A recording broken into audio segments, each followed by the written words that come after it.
Good evening. Welcome back to Stationeers. Going back to Venus. And work on that production system today. Oh, so need to do Firebot and have decent redeemables. And yeah, I've definitely been lazy. So one of those things. Oh, and hopefully today I didn't blow up my furnace accidentally. I think I figured out what happened. I think I threw everything that had the NOS in there, the nitrous. And then I think later on in the episode, I thought it had cleared out, and I threw stuff with like cobalt. So I think I made a big boom, but I was in the other room when it happened, so I didn't even hear it. It wasn't until I ruptured my cooling line while I was doing something completely different that alerted me to it. So I think I finally figured out what went on there. The harm suit, I don't know. I haven't really felt the need for it. At first, I thought the jetpack limitation was going to be a problem, but the only time I ever use the jetpack is if I jump over a hill and start falling way too fast. So it'd be probably not a bad deal. Super coolant. Yeah. Maybe one of these days I'll try it out. Oh, that is nice. That's... Whoa. Did they add that to the other one too? Never seen that before. Not that I've really looked either. Be the hard suit. I feel like they added that. Yeah, it works really well on Venus, keeping you cool and not wasting your breathing gas, and I've been using it on Venus. Well, this is incredibly helpful right here. Internal memory of 0 bytes and it's read-write. I have a feeling that's not right. Used to just be suit and helmet. Okay, they did add this recently. I remember doing suit and helmet. I didn't remember anything else, but that's kind of neat. Might have to play around with that. Eat, drink, we're good. What? Hang on. My background music is way too loud. That was not the button I wanted to press. There we go. Can't hear myself think. Want to code something with the sensor lenses? That would be pretty good. Maybe if you had a way of detecting outside, which... I guess there's a way of detecting outside. Have a celestial tracker on or something. Or even anything else. I figured out that I can really easily crash my game if I use the one that you can see through the walls for the cables and pipes. So... Let's see. Should be good over here. Oh yeah, we're nice and cool. I turned you off, so I'm not evaporating off my... Wow, I got a lot of alcohol. I'm an alcoholic. I could almost waste it. I want to code something with a sensor... Oh, I already read that. Maybe have it turn on when I turn the light off. Yeah, that'd be a good indicator. Okay, so we are at...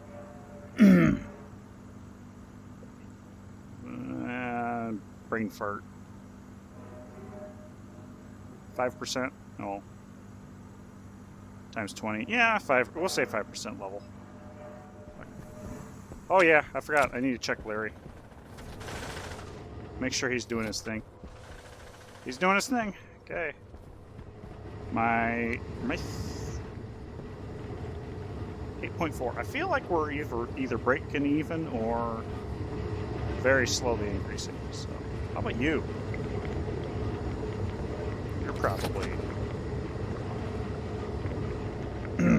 Well, everybody here is going, so they haven't backed up into the center field. Which... Well, I guess that's not necessarily true. Alright. Yeah, 100. Okay. So, link. Nipatuhu! Follow. Thank you for the follow. I appreciate it. I started feed the fermenter the extra seeds. Yeah, that would... Oh, that's what I'm looking for. Wow, that didn't take long. Yeah, my loop's doing that too. It's going through the recycler, of course. But, of course, with the... Oh, that's the import bin. The export bin's right here. Switchgrass, I don't need it. And I actually cut this line short. Not as short as I needed it to, because it can't keep up with all this switchgrass. And I think I have it about as optimized as I can, other than... Well, actually I don't.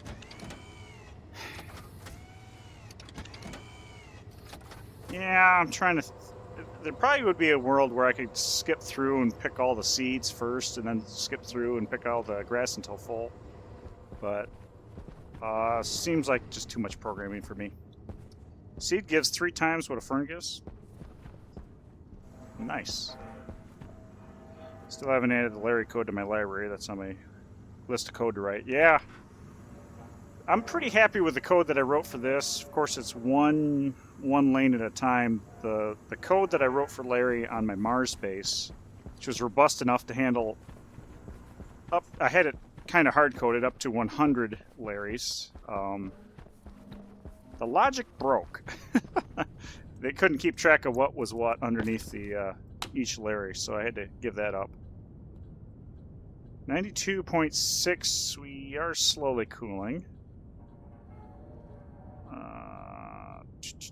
Temperature, ooh, I don't necessarily like that temperature. That is a little high. Looks like I need to get the liquid nitrous out of there. Why? Wait a minute. That's a liquid network.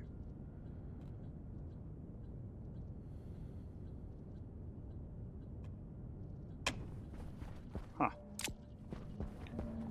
Okay. How about the gas? Okay. Why is that so high?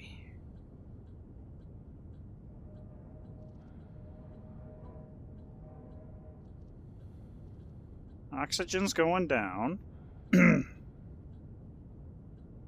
Nitrogen is...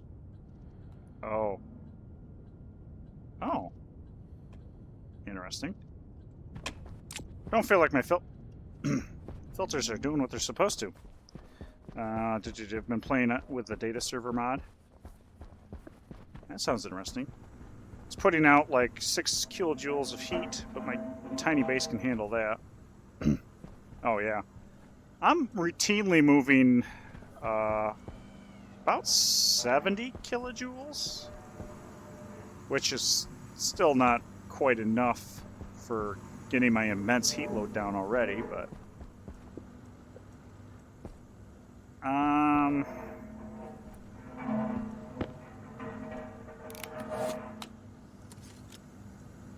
there.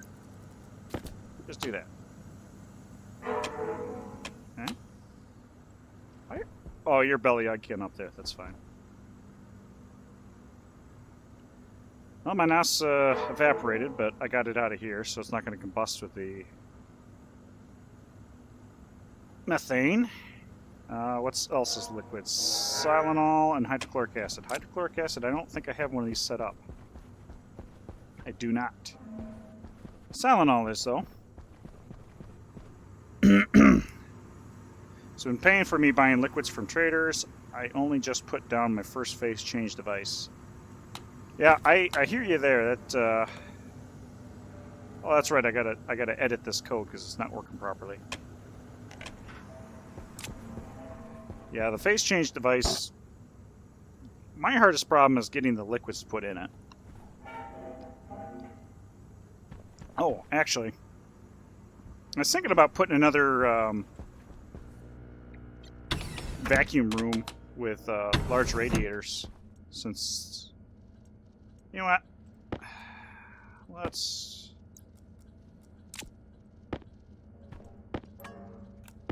take some of this and put it away. I also need to put a failsafe in this, so if the temperature starts going too low, they shut down. That would make sense. That would make sense. It's been the reason I lack the working gas. Yep.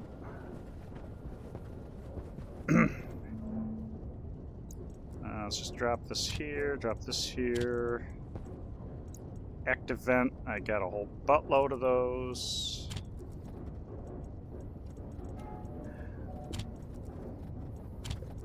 Sensor, magic memory, sensors. Oh, got a five sensors. Swap.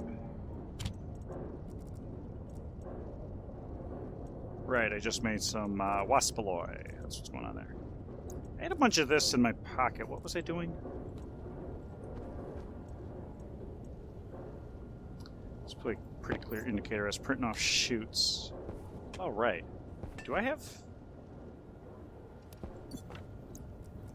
I was working on this. Did I... How far did I get?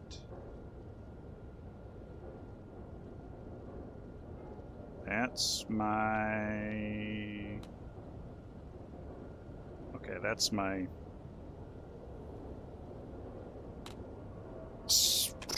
IC-10 upstairs. So I don't think I got to write in the code for this.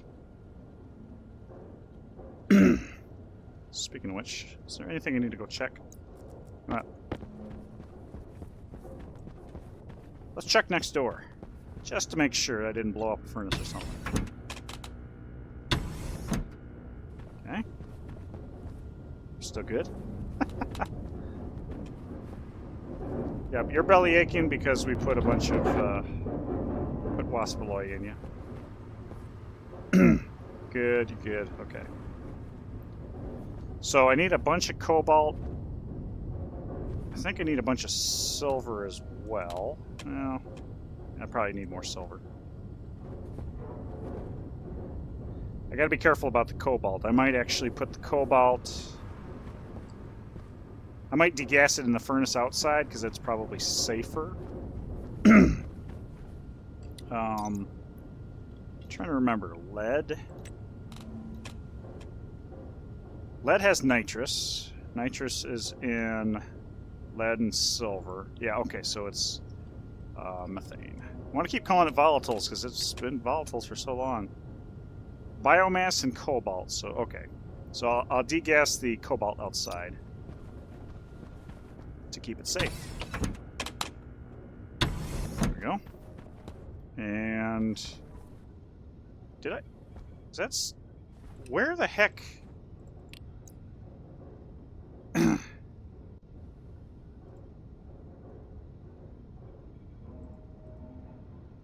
Okay. Wait. Huh? I meant. Can't. I think. It's pretty bad. I can't even tell if my rocket's out there. It's too dark. Doesn't really look like it. Maybe it is. Whatever. I guess if I lost it, I lost it. So much. Okay, there's that. Alright. I guess I can put these away. I don't need to swap into them quick. So, these guys... What are these? Need to pull out my digital chutes and see.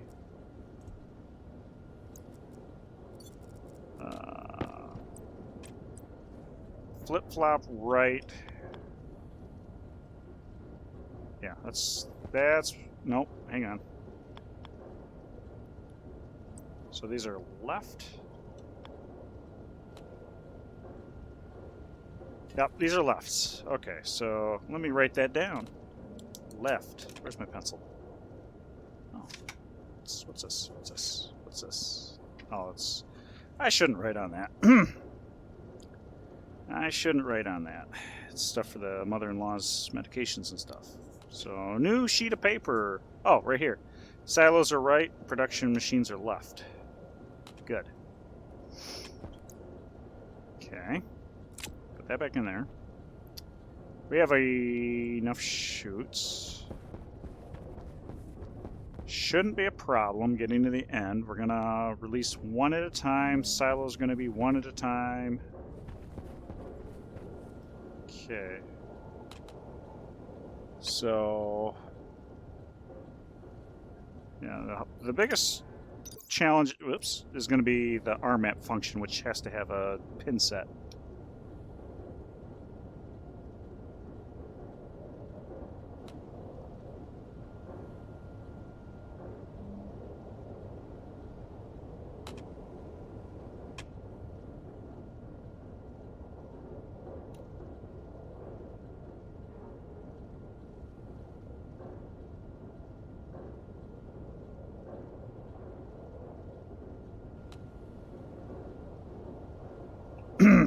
Sorry about that.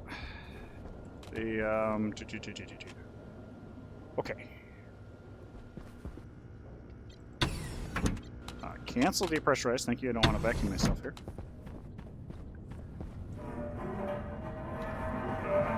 You. How bad is the condensation? Not bad. I almost need to grab the... You know what? I am going to grab it. Grab that. There. There. This way, any condensation's not going to happen.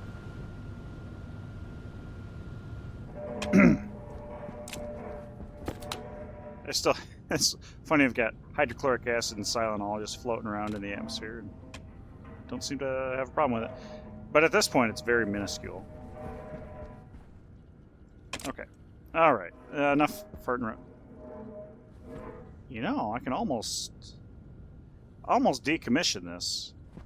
Wait, you're still on. You should be off. Well, you're idle. You're idle. That's fine. That's fine. It's idle. Okay, the backpack is for upstairs. I'm thirsty already? Yeah. Really? Well, I guess it is a little warm in here, but whatever. Eat, drink, and be merry before we go out.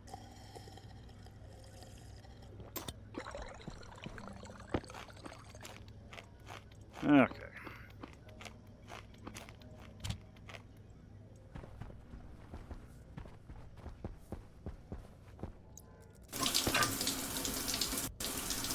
Fully washed up before we go outside and get dirty. And we are good to go as far as the storm front goes. Oxygen critical. Turn our quote-unquote AC on, even though it's not very AC-ish. And see, do I have this all? No, I don't have this all plumbed up. No way.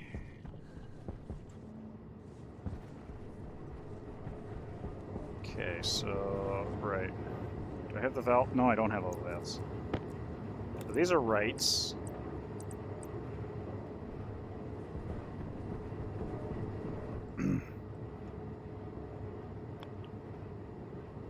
Correct. That way, can we...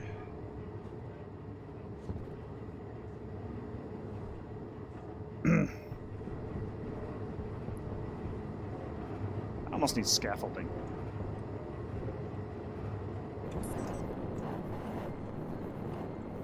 I don't think this is going to work out in my favor. Well, maybe I can make it work. Oh, somehow. Can I play? Oh my goodness! Somehow I didn't fall off. That was amazing.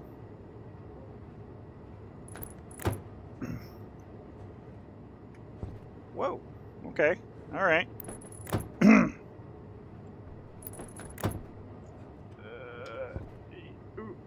Okay. All right. Well, that worked somehow. And this is going to go...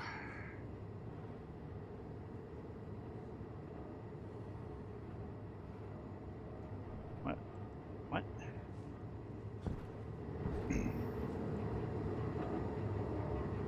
Why?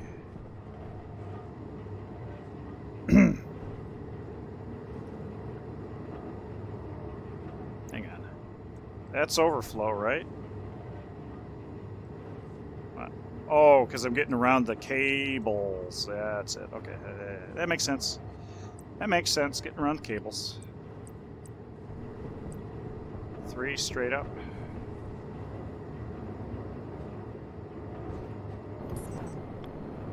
Am I getting around the cables? No, the cables are right in the way. So...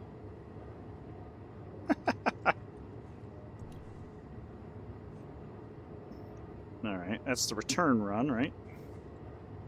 Could make it go out the end? Okay. Gotta get a little creative with it. Corner. We'll do this corner. Let's... parkour! No, okay, yeah, I figured that was about how that was gonna go.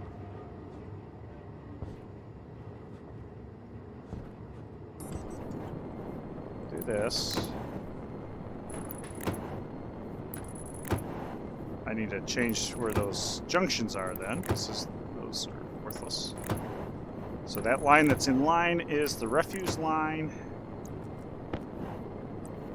And this, sure, we'll do 3 just because it's easy.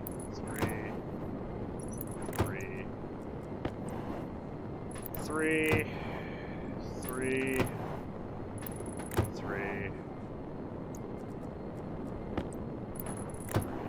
And this really shouldn't be 3, but that's what we're going to do. Okay, now I can walk across the top of these more or less. We're going to walk it this way. And flip the bottom one around. Can I just run? Oh, yeah. Run. Run. Oop. There's junction. That way. Run. Run. Run. That actually doesn't need to be a junction because that's the end of the line. So you just be a corner. That way. 3 be good enough? Perfect. It will be.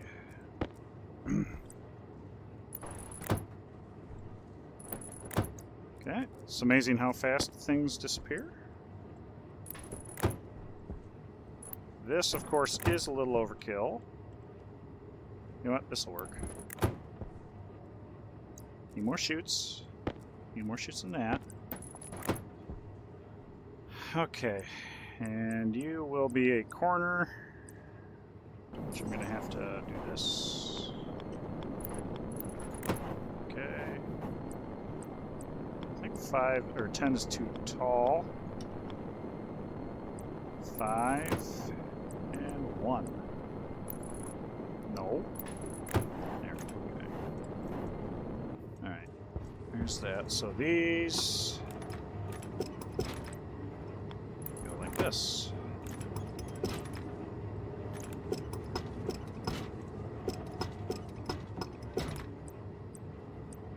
Now let's just do 3s. There we go. No, that'll work.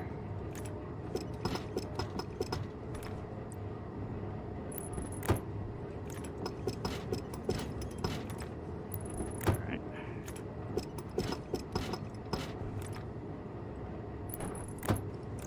Okay. This last one where it's going to move.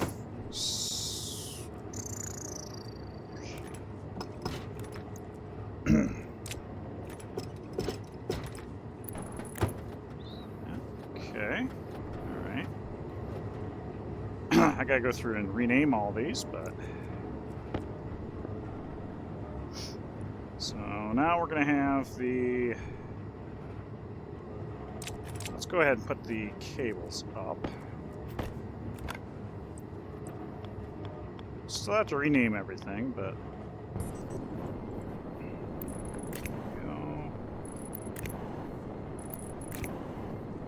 There we go.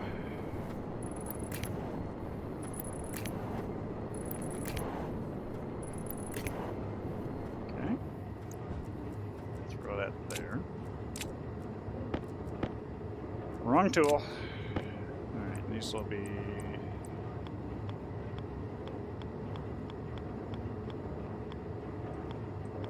Come on. Rain, there we go. These are going to be... Oh, that might be a problem. That'll probably be a problem.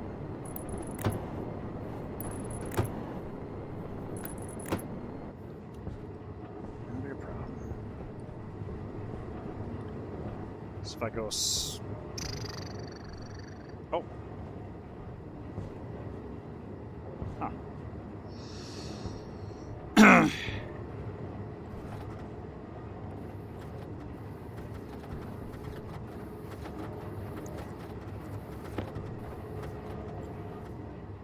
One of these is unloading. Or one of these is loading. Something. Okay.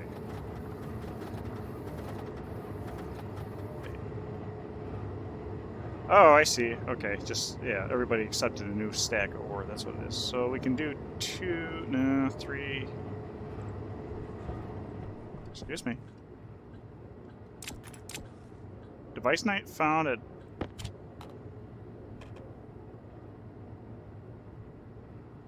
Okay.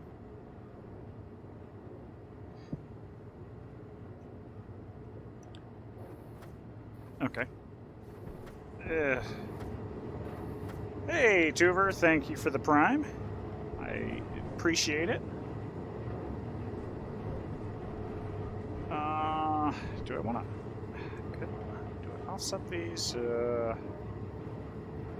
don't really want to do too much spaghetti. I like my spaghetti, but... Oh, range is just right for pulling them down anyway. I think what I'll do is maybe I'll offset these by 1 so I can junction a single line. Whoop. Yep. Let's go junction here. I think this is actually the right height too.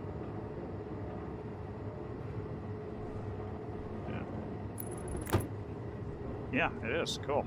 So let's do that. We'll do it here.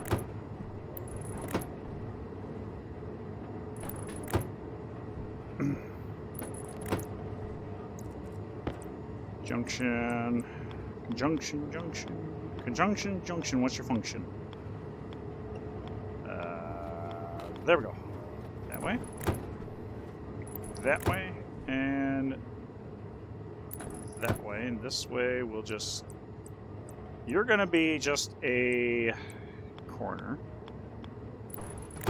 But otherwise, you're going to be a junction facing this way. No, right there. Okay, before I forget, grab that. About time for a waste tank caution. Forget when that happens exactly.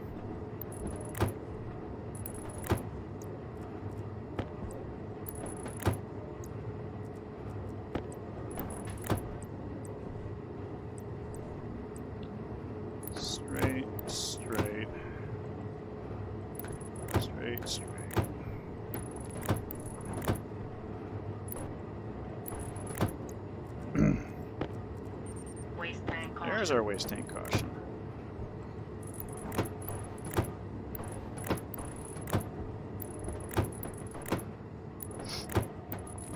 Okay, there's that. Will a 5 work? No, a 5 will not. Okay. Let's do 3 here, 3 here, 3 here.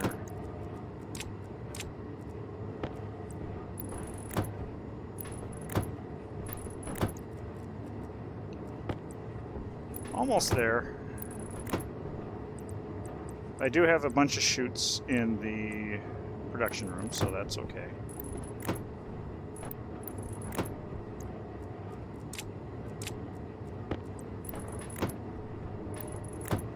don't know if we'll get lucky enough to just have enough, but... Okay, these are... The bottom is all shooted up. All shooted up. Okay, and this is, Oh, I guess it could go down. Over. Yeah, we're not going to have enough chutes. And over. Down. Over. Over. Down. Over. Over. And last one before we run out of chutes. Okay, that works. So let's start. I could go through and name some of these.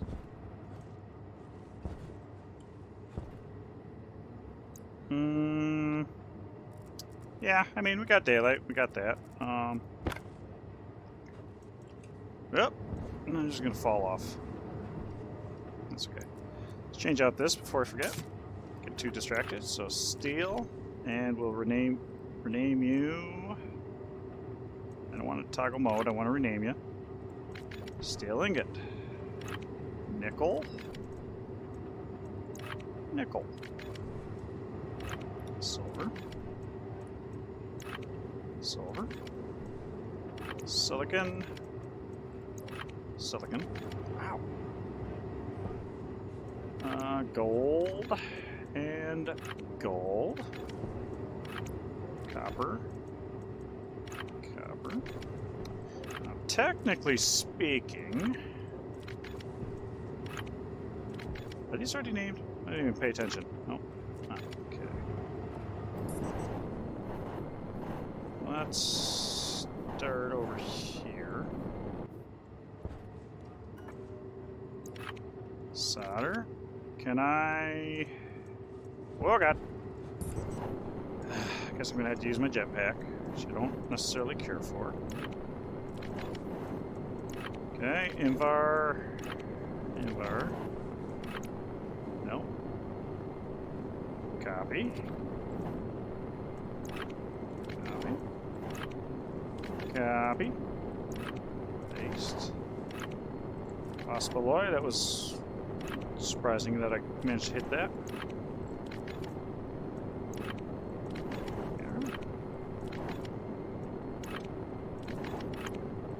Alright, that is everybody. Okay. So now we need to stop having an itchy arm, for one. A few more chutes, which I've already got printed off, and probably enough. I think this comes all the way over. Yeah, that's already hooked up over here with this ridiculous chute line.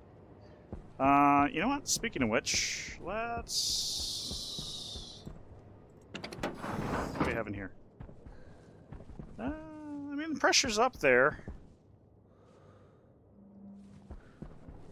I almost need to have that open. Unless there's a storm. I had another idea that I had considered. Well, actually, there's two things I need to do since we're out here. I want to take these air conditioners down and bring my cooling loop, because I got the water loop and the pollutant loop that are inside, bring them out here so I can have all my cooling outside and reclaim that for something. And another thought that I had was building another room similar to my solar panel room here. Same thing where it's vacuumed, which is kind of funny that these... Oh, I guess, yeah, okay. We lost all our power. But have a vacuum room with the large radiators and see if I can radiate a bunch of heat off that way, because that'd be kind of neat if I could get sub-Venus atmosphere. It was proving pretty good with what little I had, but I would have to make a yeah, actually Silenol is probably the best for that because it has the widest working range and easy to condense. So I left that on. probably don't need to leave that on. Oh, good. Can we get like a reagent mix out of this? Oh, thank you. Okay. Last time it was not spitting anything out, so I'm glad that it decided to want to this time.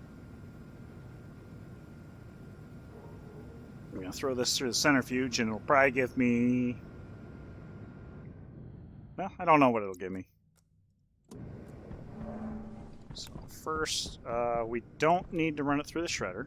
Just throw it into the thing there. Let's pull this out.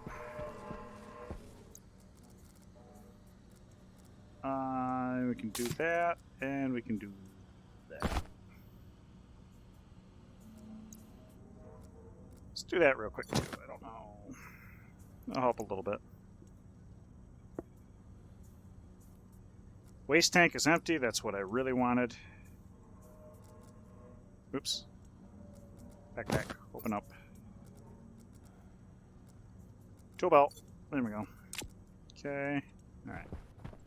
I guess eat, drink, and be merry. It's not going to be long, and I'm going to have to bring some water into this loop again. Or maybe I don't need to anymore. No, I still need to because the plants are taken away. Okay. Alright, chutes. We need chutes. How are we doing over here? Still no storm. Okay. If I pull this here, open this up, can I just go boom, boom? There we go. That'll work. That will work. Okay. That's actually probably enough chutes. Yep, and we have enough iron. Okay. Ooh, actually, I could take all this stuff and throw it into the silos upstairs if I really wanted to. Yeah, we could try... Well, I need to make the ordering system first. Why is this all spread out? That's kind of ridiculous. Ow,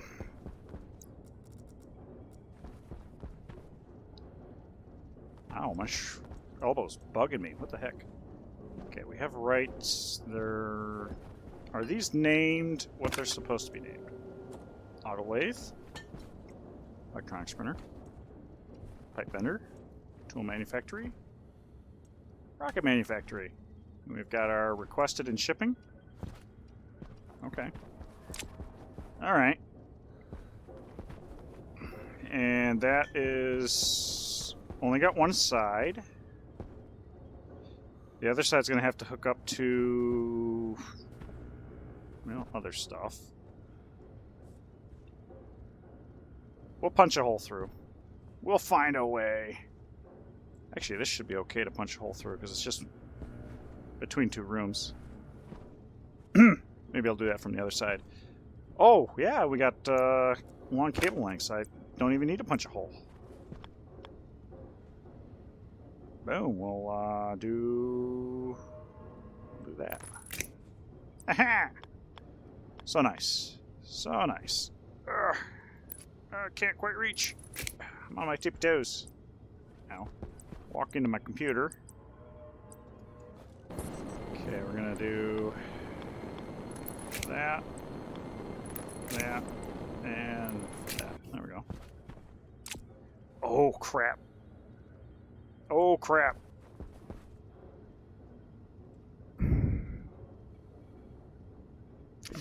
I just had a thought.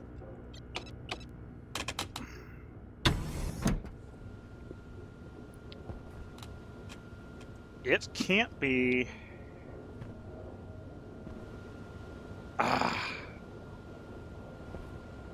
requested and shipping. I can't have it on the same network. Shoot. Okay.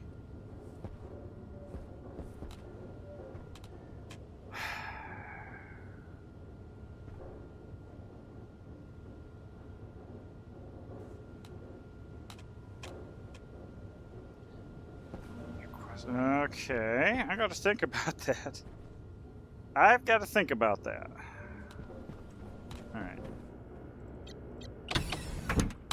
I could always do something like ingot supply, ingot request, ingot, and yeah, maybe that's the way to do it.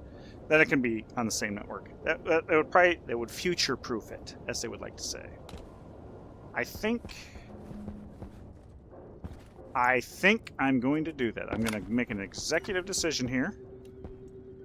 We are going to name this ingot shipping and ingot requested. Or maybe requested ingot. Let's do it that way. So, shipping ingot. Yeah, we're going to do it that way. That way they can be on the same network and it's not a big deal. Because we'll just do a load batch and set batch by name. That'll work. Yeah. So, what do we have? Oh,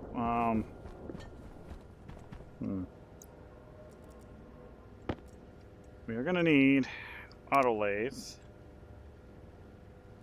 But I'm going to need to have it check. Right, so the consideration I have with this, let's go ahead and import a blank chip. Yeah. So our map, which is what we would have to use. So given a reagent hash, store the corresponding prefab hash that the device expects to fulfill the reagent requirement. So for an example, on an autolathe, the hash for iron will store the hash for iron ingot. What that means is if we go to, let's just do an iron frame because that uses iron. So an iron frame requires iron, this prefab hash, which can be found in iron ingot or an ore of iron. Now, these machines aren't going to want an ore, they're going to want an ingot. So the RMAP function will just resolve this. So, and you can see that's a different hash, whereas this, of course, is also a different hash. So, that's tricky. And what bothers me about that is it's not referenceable by a reference ID like a lot of the other functions. So if you feel like this one got left out of the redesign, this would greatly improve it. The other way would be to not even need a D pin, would be make your own map. So you load the hash and resolve it based on what you're expecting anyway. The nice thing about this is you can just plug in a D0 and it's dynamic. So first off, we're going to clear DB. We're just going to do that. Put DB address 0, and this is going to be the hash for an auto lathe.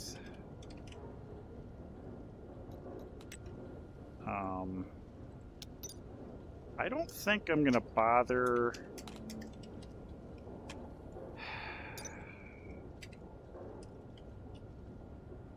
Yeah, not the kit. I want the electronics printer. With the oven and stuff, technically this could work, but I'm dealing with different things here. Pipe bender, grab this. So we're going to go ahead and grab all these. So these will resolve the same way. Security printer, we'll go ahead and put that on there, even though it doesn't matter.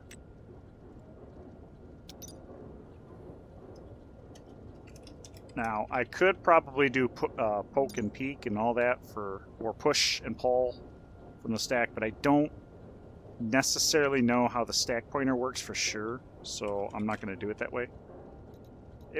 We really wouldn't take that much to fart around with and figure out. It starts at 0, starts at 255 or whatnot. Depends on your CPU. Yeah, you know, 6502 and the Z85, Z55. I'm having a brain fart what it's called, but you know, they handle stuff like that at the micro level differently. Auto lathe, electronics printer, pipe bender, security printer, rocket mule factory, tool manufacturer. I think that's everything I'm gonna have. Okay. So we're gonna... I don't know if we need to define. Alias, I'm going to name...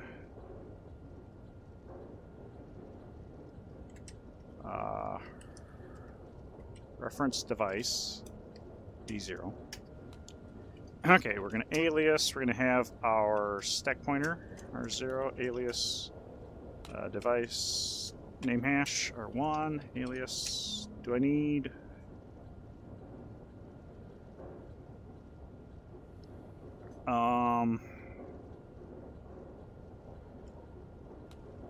hash ingot, R2, I don't know if I need more than that. We'll see. So initialization first.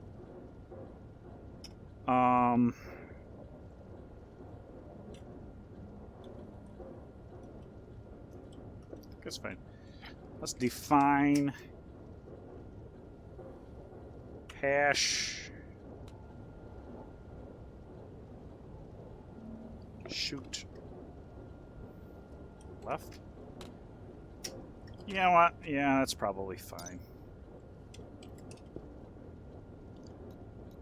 Because they're going to be name hashed anyway, so it doesn't matter. It's left. I'm going to H shoot right. I think that'll be fine.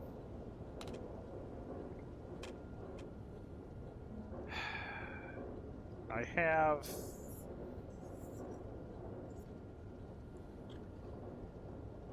modes settings, I have to figure that out again. I have to remember how that goes.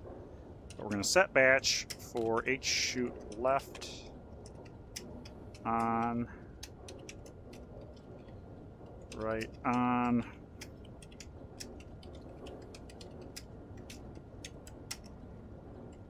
all right, and these are mode 0, mode 1, that's really helpful. And then there's setting output. Yeah. So let's, real quick, we're going to need to, well, we need to close this for now. Let's grab our cartridge with the device analyzer on it. And we're going to have to jetpack up here. So this is auto lathe. Mode is 0, so mode 0 is pass through. Okay. Alright. And write this down. Flip flop. Mode 0 is pass through. Mode 1 is equal to redirect, is what I'm going to call it. Redirect, side output. Okay, and then... Right, so setting is 1. Okay, so we got 7. 7 to 1. Okay, 7 through, or...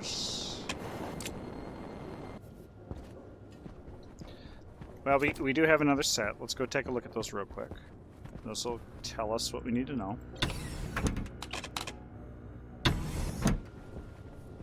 So these are... Okay, so these are redirecting instead of pass-through. I think I have a specific reason for that, actually. So these are mode 1 setting 6 to 0.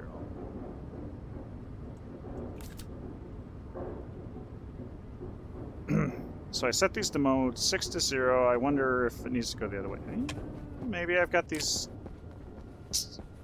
I might have those oriented a specific way for a specific reason.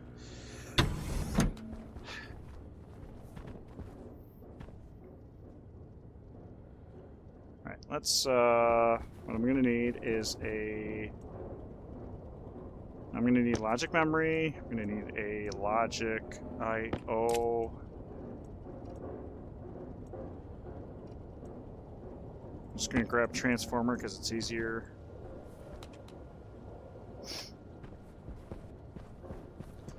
Go where there's some exposed cables.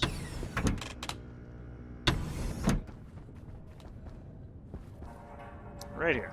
Okay, so what I want to do, power chute. So we're gonna have flip-flop, splitter. This is exactly what we're gonna have. You can put it in the orientation. Okay, so we'll do this. No, let's do. Good, we can do that. Put this up. Okay,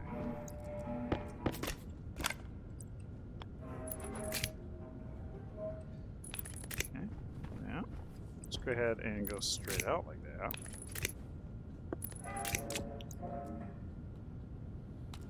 We need an inlet.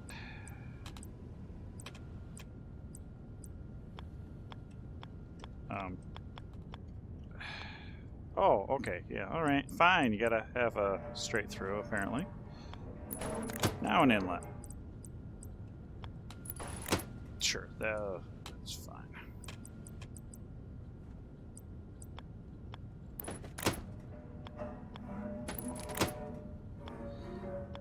Ziggy zaggy, ziggy zaggy. Just do that. And you're driving me nuts. And where'd the nickel go? Where'd the nickel go? I want my nickel back. Didn't fall in here, did it? Yeah, whatever. I'll find it eventually. I'll find it eventually. So, question, where the heck did it roll?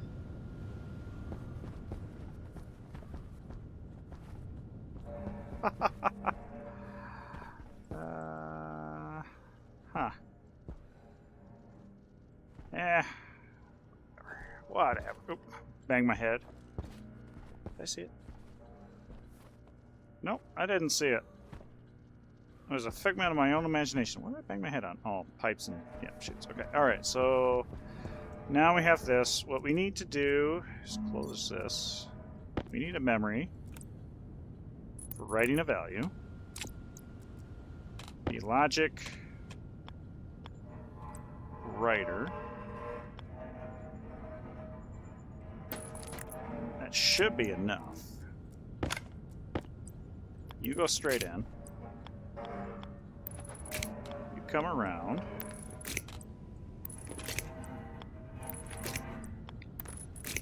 Okay, so what we're going to have is a inputs logic. Output is going to be chute. Okay, output mode. Right now,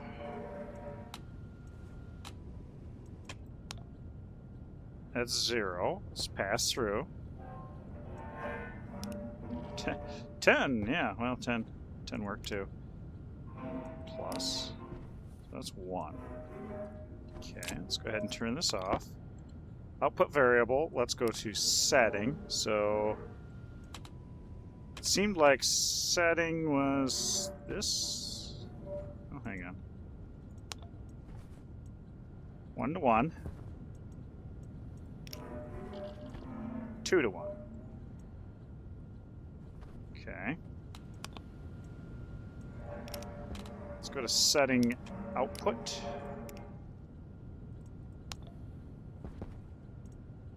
Two to 1, it doesn't like the 0.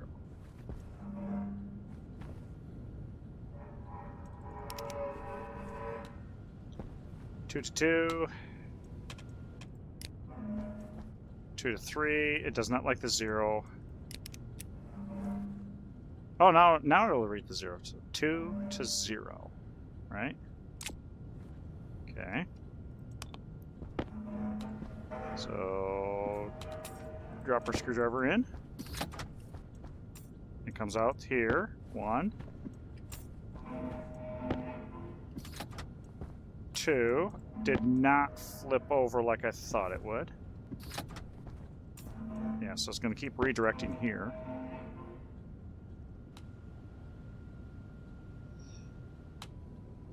Okay, so let's go to quantity 0.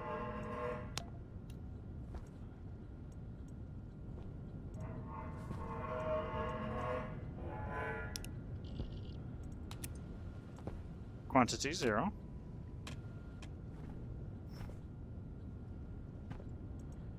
Let's mode 0.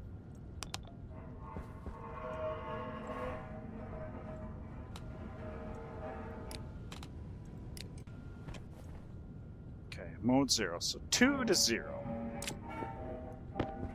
1. 1, 2. It did flip. Okay. All right. So now if we do... Let's do mode 1. Setting. We want 0. And quantity is also 0. Setting output. Let's do 2. 0 to 2. Okay. Boom. This is what we want. This is what we want. And boom. Bam. Okay, that's what we want. Eh. Hydration There we critical. go. Okay. There we go. Hey, Balin. Finally trade Venus. No thank you. Yeah, that's it's a rough one. It's definitely a whole new animal. They have revamped the atmospheric so it's not nearly as scary. Why am I going... Is it just because it's so warm in here that I'm going through so much water? It's ridiculous. Yeah, so I'm trying to figure out what I need to write for the logic and everything here. So, okay. So, setting output.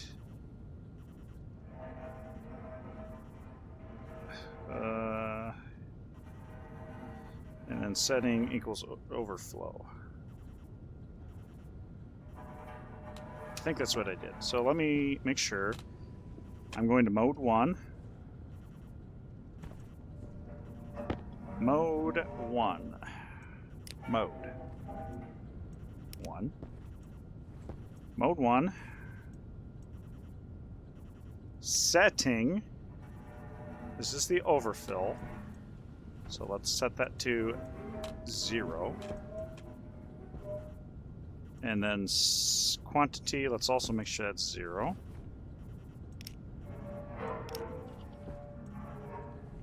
And then setting output, let's set this to 2. Okay. 1,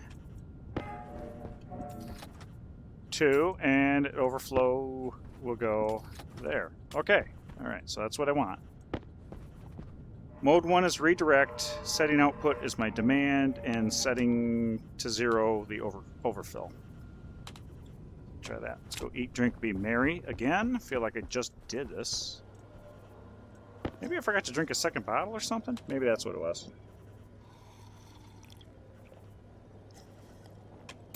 Yeah, that could be... Oh, wait a minute. 3? Hang on. Did they lower? I think they did. They sure did. Bread used to be great. They changed that. So I used to go up to 175. That's what's going on. Okay. So no longer is a bread loaf good enough. That's okay. Burger, of course, is the best. How about a cereal bar? That's good. Chocolate bar, best. Yeah, because chocolate bar is definitely the best for you. Chocolate cereal bar, that's not even that good. Chocolate cake. Well, chocolate cake is great, but that's... Okay, well, good to know. How about a pumpkin pie? Pumpkin pie is the best. No, I don't have a I got a problem with eggs. Yeah, that's what I should do. Okay. Alright. Be nice if you could just click on that and get, something. Okay. Alright. Powdered eggs. Okay. I like how a pill is now food. Muffin. Okay, a muffin's good, but that also requires an egg. French fries. French fries are the best again. But not very good nutrition-wise. Okay.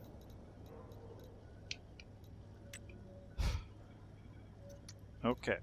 I feel like there's a few things I gotta go through. Baked potato. Yeah, we already figured that out. Cheese, egg. What about regular cake? Regular cake is fine. Again, egg. Okay. Interesting. So I guess if I want best, I need to go back to potato. Okay. Well, you know what that means. Well, let's just start, There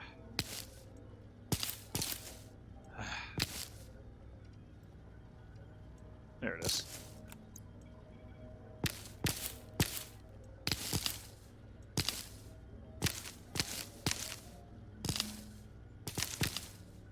My mouse is drifting. There's some soy oil.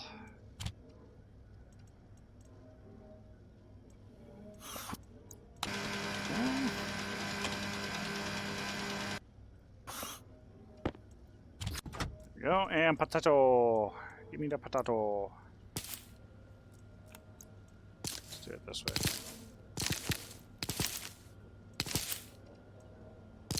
I like those potatoes grew very well. I have also strained the crap out of them, so. But I got enough potatoes. I need more oil. Yeah, that's fine. Okay, bathroom habits. Okay, that's probably worth. I have no sanitation need. Okay. All right. Small divergence there. So I'll finish off the loaf of bread, then I guess I'm going back to French fries. Back to French fries. Okay. Okay.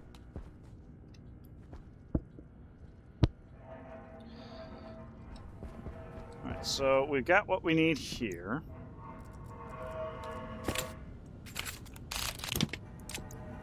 So let's tear all this up.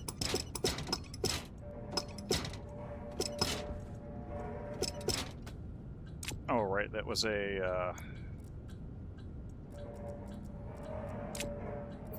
powered chute. There we go, there's that. And let's snip.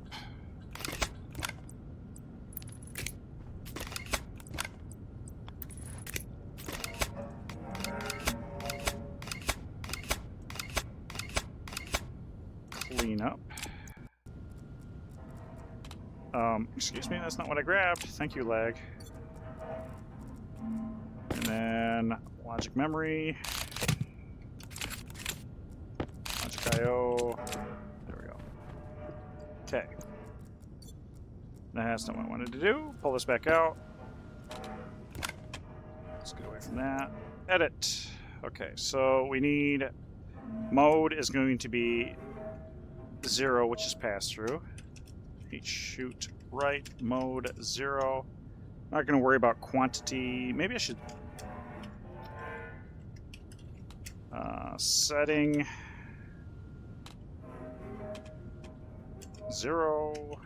Chute right setting 0, H left setting output 0. I don't think that's going to matter. I'll have to take a look and see if that actually does really matter, but I'm going to do that. Not going to bother with the quantities because it's supposed to flip back anyway. Main, we start with a yield. That's not how you spell yield.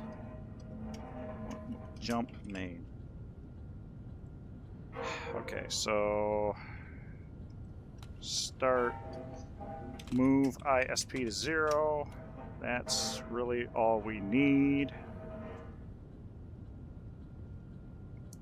In this case, maybe...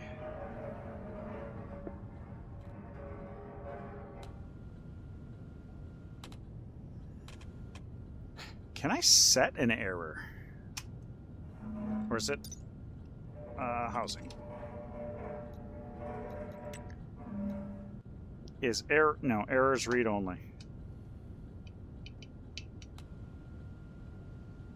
Okay. Only read only.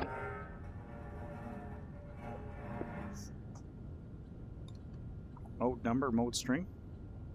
How does that work with a housing? Oh, that's probably for the setting. Yeah, okay. Let's try that. Let's try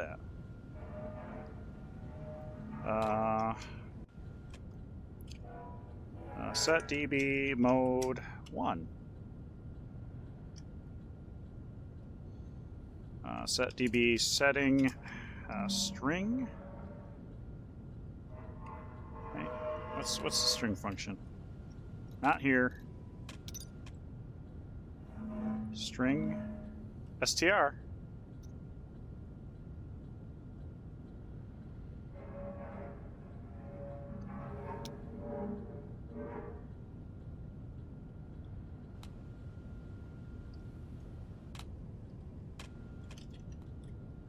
Okay, there we go. All right.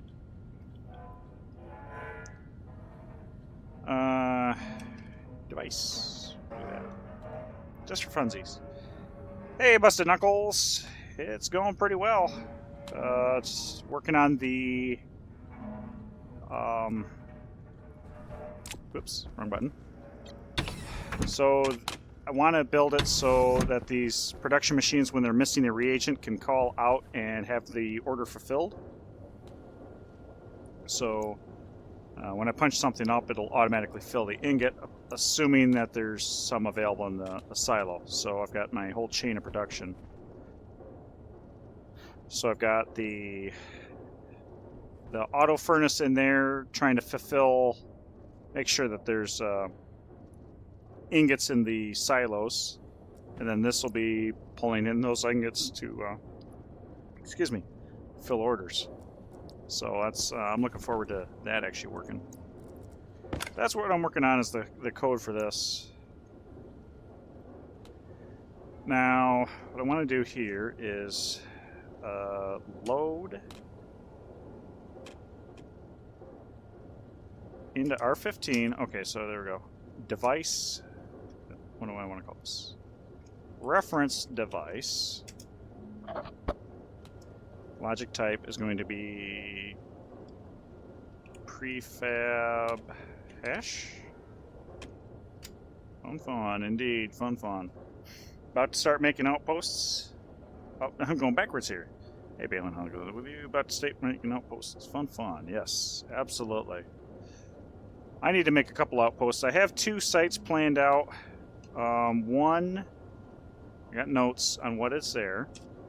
If I can find my notes, that's a different thing. Oh yeah, so it'll be silver, nickel, and lead, and the other one is cobalt and silicon. So that'll have all the ores, of course, except uranium, which there's no real use for. So 1, 2, 3, 4, 5, 6, 7, 8, 9. Yeah, okay, so yep, that would have all of them covered. So then I just have to pull the stuff in and have the processing and all that fun stuff. How are the valves working for this? I use the logic sorters for mine. The flip-floppers, like you might have an easier implementation. Yeah, so the logic sorters they kind of work in the same way in a different, yeah. I tried using literally the valves, but I was having difficulties with that because, well, first I tried pulling an exact number out of the silos, but it was not consistent. Sometimes I'd get an extra item out before, even with no yield in the loop, it would sometimes miss that something was dispensed, so I'd end up fouling my reagent mix. So that's where these came into handy. I tried using chutes at first, but I had to compensate for the item getting stuck in the chute and then dealing with that later. But these eventually worked out where you can predefine the mix, in which case if I'm pulling, uranium's a bad idea, silver. So if I want to pull out 10 items and then the 0, so it'll infinitely go back here. And I think this is kind of dependent on which mode you use. So this is mode 1, which is the where it redirects out the side. Mode 0 goes pass through. So the setting and the setting output depend on which side you're using. But you set 1 to the number you want, and then 0. In this case, when I flip it over programmatically, it'll accept 10 ore before it switches back, just in case it dumps an extra 1. So this works great. It does mean I have double the plumbing, but that's the price I pay. And I had the same way up here, which this is really unnecessary, I think. Well, there's no diverter valve, so it is kind of necessary here. But I had the same thought here, is that I didn't want to throw an extra ore in if that was the case. Originally, I was doing overflows with a valve, but again, I had to compensate for one item, and sometimes that wasn't always a guarantee what got there first. So the digital flip-flops seem to be the way to go for what I'm doing. The logic sorters, you could probably, because I think there's quantity. Yeah, you can specify quantity in those too. So it's kind of the same way. But, well, these are 5 watts. What are the digital flip-flops? 10 watts. So, technically speaking, a logic sorter would actually be cheaper power-wise. But these are also smaller. So, 1 by 1 instead of the, what are these, 2 by 2 by 1? So there's that to consider as well. But again, there's a lot of plumbing one way or the other anyway, so I guess it just depends on how you're feeling that day. Yeah, got my my cookbook, my chef, which is responsible for cooking whatever is requested, and then my waiter, which goes through the silos upstairs and sees, well, all the silos. So it sees if there's an item that needs to be made, and then follow up with, can it be made? If those are both true, then it'll set it requested. My chef will pick up, cook it, ship it, and it resets. And so far, I've only had one problem with the Inconel. I don't know if there's a temperature drop or pressure drop or something, but it since it's such a tight tolerance, it actually spat out like 25 of the reagent mix because it turned red. Temperature high. Ooh, temperature high. Oh, I'm standing on the vents, that's why. So I may have to tweak my settings, and that was for Inconel, which I think is the only ore that has a super tight, 500 kilopascal range. So temperature's not a problem, the pressure is. And I'm pretty sure that was a pressure change is what it amounted to, but I can't be for sure. So what do we have here? Oop, wrong Let's pull that back up. So prefab hash for the device. Now I'm looking for, you know what? Let's call this. I'm going to rename this autolathe.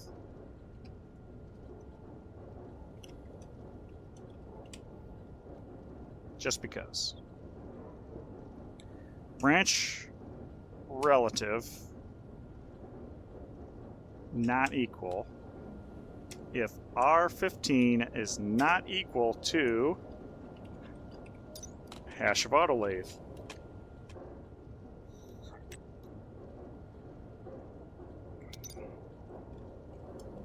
We're going to go negative 2, not 21, because we're going to want to yield. And then here we will set db setting string init. We're going to try that.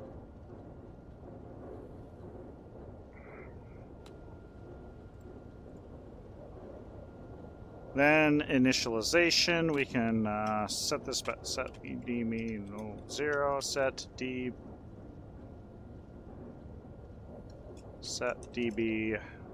setting to the stack pointer.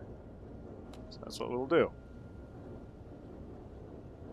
Well, if there's anything else we really need to initialize at the start of the loop, we're going to load into R15, maybe. We're going to get the device hash, right? Do I need to... No. Load R15 is going to be...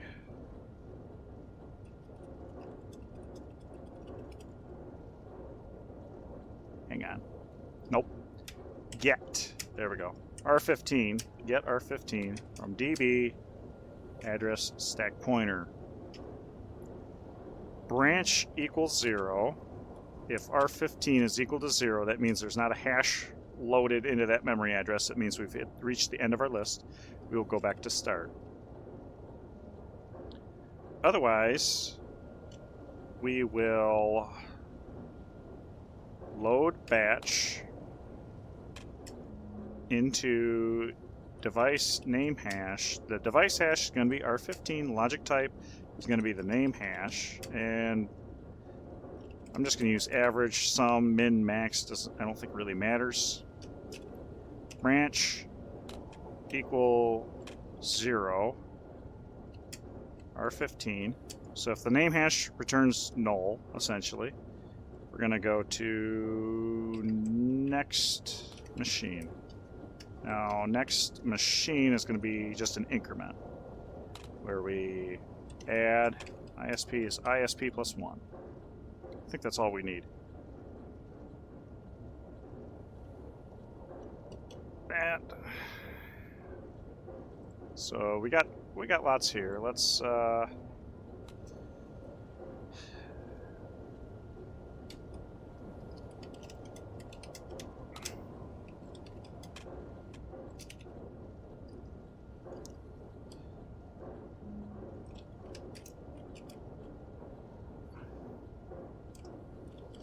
valid stack space. No machine on network. No matching machine on network. Matching? Matching? Is that how you spell matching?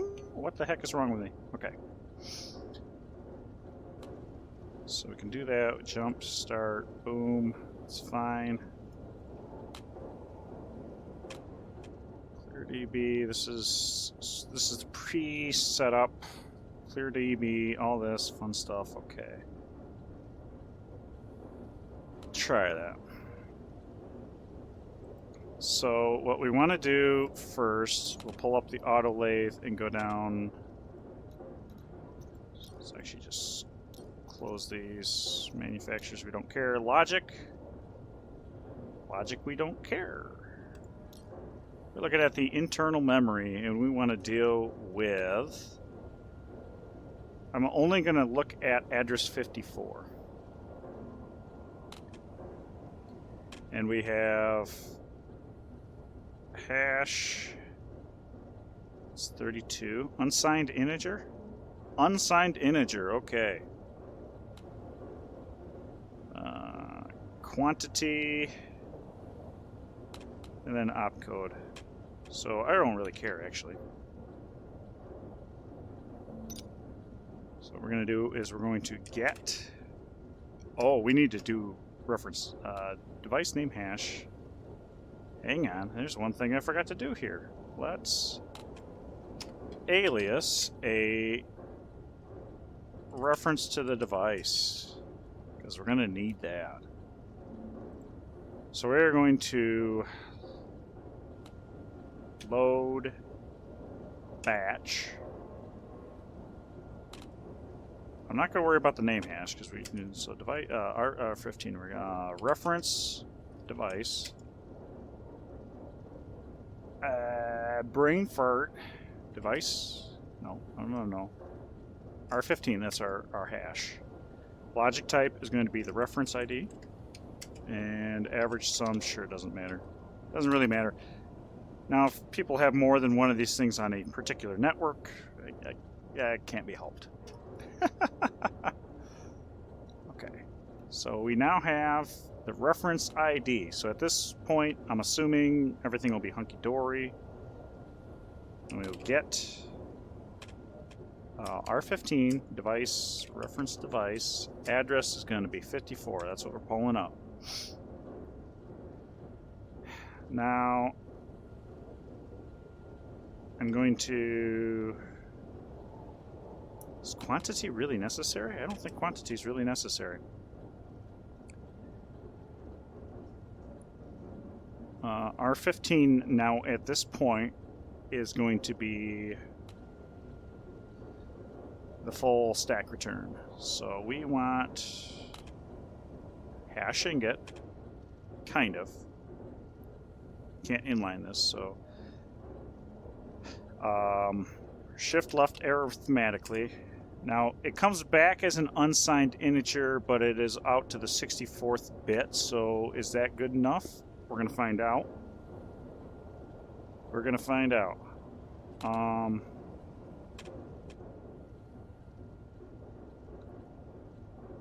Yeah, and I can do a name hash display. That's no problem.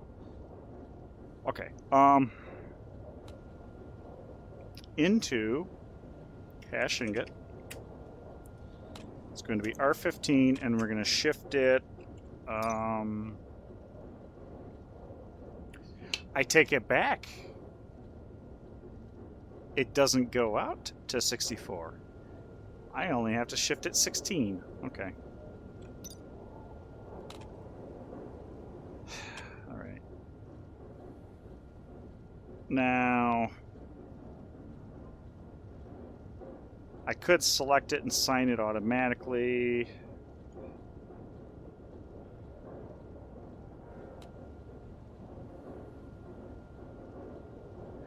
Right, because the, yeah, okay, oops, wrong button. Yeah, these are unused.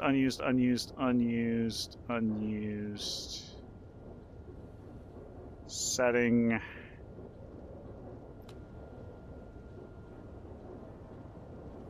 Size short. Well, that's okay. Int 32. Int 32. It's weird that it's an unsigned integer. If I'm being completely honest, it's kind of weird. So what I can do is sign. I remember seeing a sign function or something. Branch define. Oh, right, string. Sorry. Assign tau radians. I guess. Constant. Okay, yes.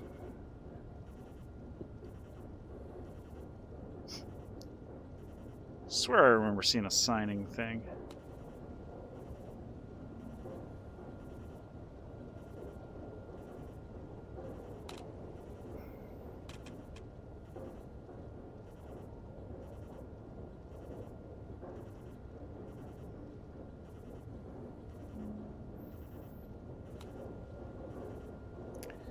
clamp.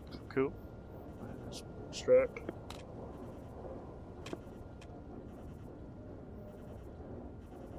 Interesting. Hawk catch fire! Yeah, that's a fun one.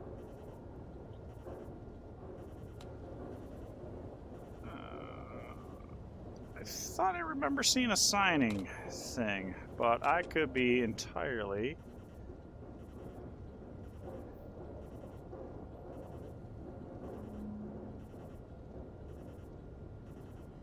Stores the sign of of A in the original new positive 0, not a number. Oh, okay. So that's, yeah, all right. That doesn't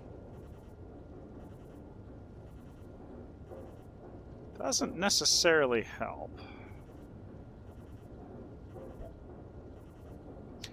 I'll start with a left arith shift left. I don't need a shift left.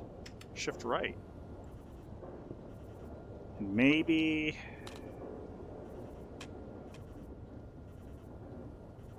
You know what? I could... Hang on. How many bits is that missing? 16. I could technically shift it left. And then shift it right 32. You know, I'm going to try this. I'm going to try this. I'm going to first shift it left. I don't give a rat's here. H ingot. R15. Okay, so my idea here is if I shift it left first, then that would technically automatically sign this, because I'm assuming those top 16 bits would actually be 0 since they're unused and it's an unsigned. But if I do this, then that top bit becomes the signed bit, so when I shift right arithmetically, it will copy the sign bit. So either 0 or 1. So this should sign it automatically.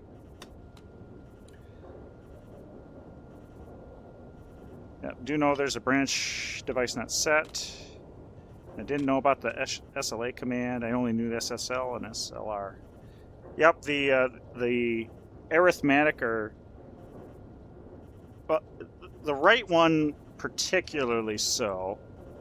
Shift left arithmetically copies the signed bit to the vacated bit. So that's not necessarily always helpful.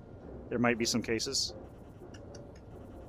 But yeah, shift left logically, filling it with zeros because I don't care about the data down there because I'm just going to shift it back. And then this will copy the signed bit. Shift right. Okay, let's go eat and drink.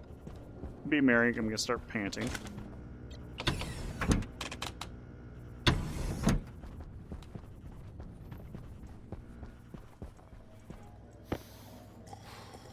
Yep, started panting.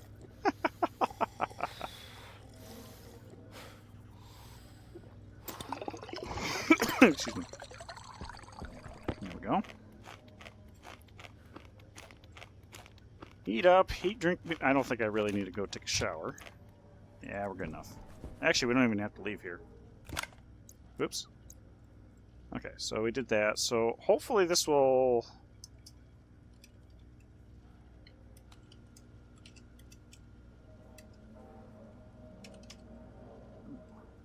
We'll sign it.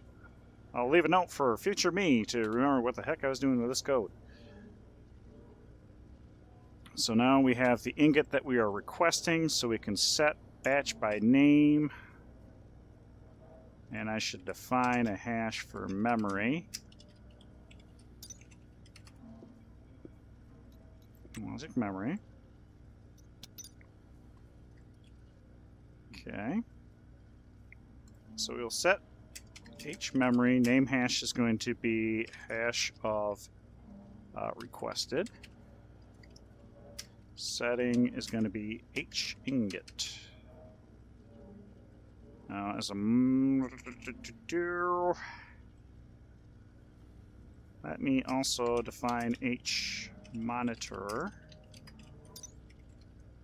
I think it's a monitor that I'm looking for. Yeah, console monitor. With the same name. H monitor hash requested on 1. So I'll turn it on if it exists and display the ingot. That's what I'm hoping. And then we're going to, let's do this. Set reference to the device, import, clear memory. Clear memory 0. 1. Okay. We're going to yield. Let's load. Yeah. Yield. Load R15 from our reference device. Import count. Branch relative equals 0. R15 -2. So this can be fouled up if I throw something in the chute. Now I should also, at this point, yes, okay, so we're going to clear this. We're going to set batch by name. Our chute left. Name hash is going to be device name hash. Mode 1, redirect. Set batch name chute right. Just in case they're on the same net or whatever. Doesn't really matter. H chute left. Device name hash. The setting output to 1. Because I only want a single item coming through here.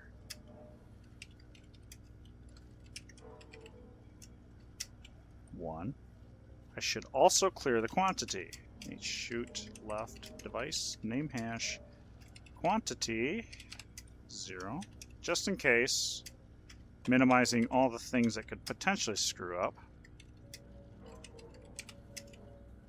Okay. So we set the mode, clear the quantity, set the output, and then turn the monitor on and request the item. We sit there until we get it. At which point, we then turn off the monitor requested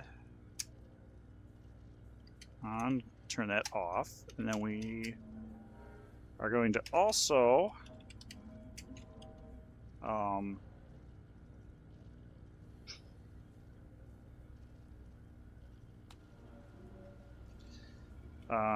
memory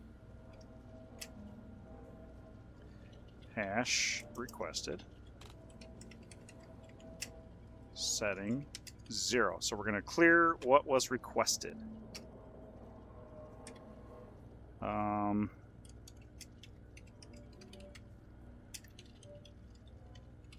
Since this is going to be on this network, we're going to set it here. Where did I turn that on? Oh my goodness. Shipping. Hash. It's a hash. Okay, here it goes. So we're going to turn the monitor for shipping on as well, so we can monitor that that's on. We're going to turn it off here, turn it off here. Otherwise, requested, no problem. Oh, there's something here too. Right here. Right here. If R15 is equal to 0? Would this be 0? I'm assuming quantity. Yeah, so this might be, if I have any problems, it'll probably be in this little area here. Branch equals 0, H ingot. So I'm assuming, and I'm making a big assumption here, that if it's blank, it'll just be blank data. And there might be something in the first 8 bits.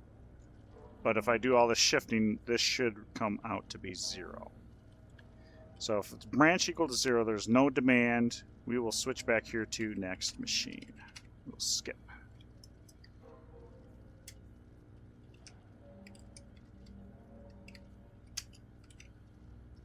Needed.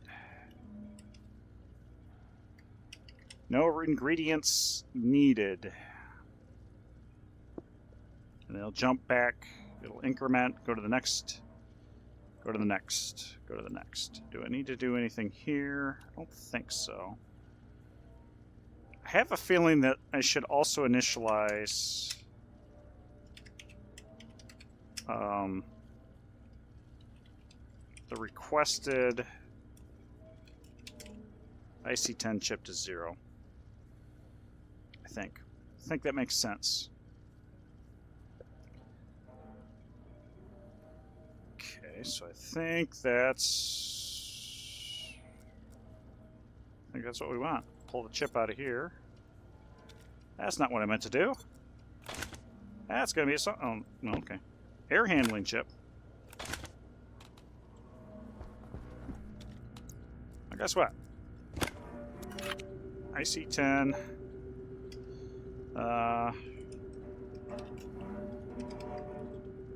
Production ingot supply.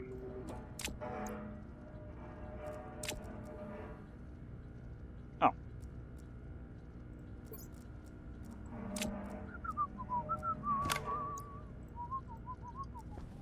There.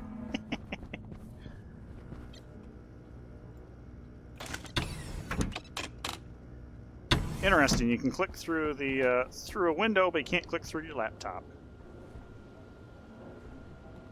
And I don't think I actually need that on that line anymore. Let me, real quick.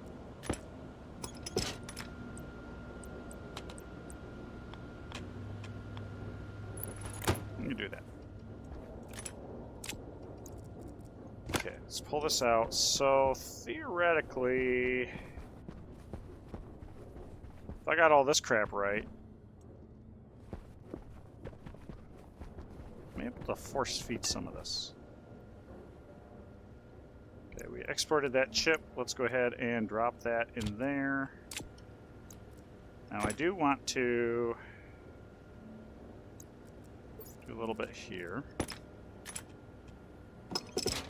This is going to be a junction. Can I? Oh, of course I got to use my jetpack. Let's... Close, we're almost there. That's what I want. We'll do a...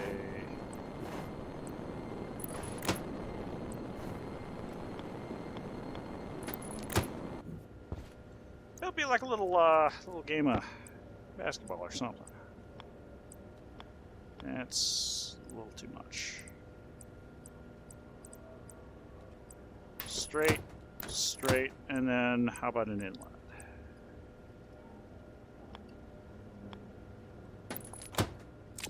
Okay, so this is just for testing purposes and shouldn't be used under normal circumstances. Har, har, har. But it'll stay there. It's a permanent fixture now.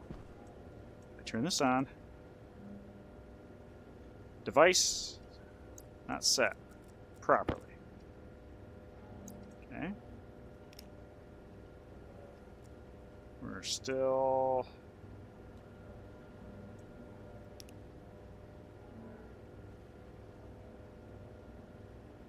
Okay.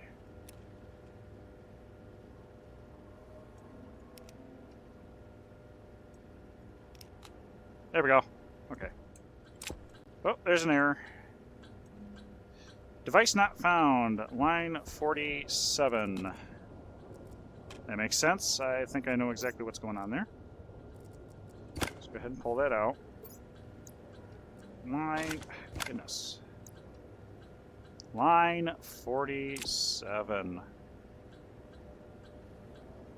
Get reference ID.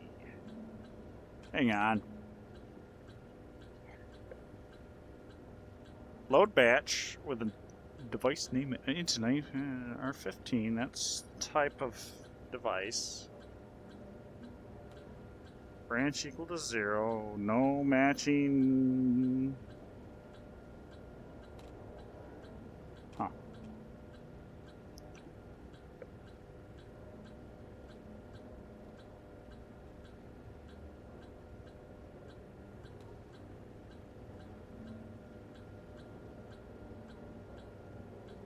Okay, did it tell me state 3 is the security printer, which is not there, it is not on the network. I'm assuming it, yeah, it's got that. Okay, so hang on. Maybe.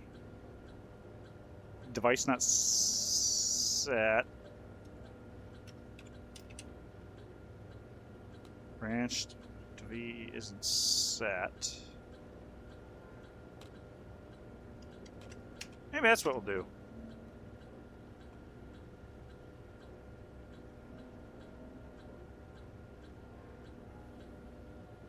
Branch device not set.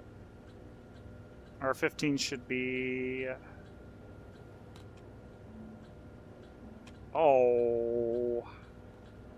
Hang on.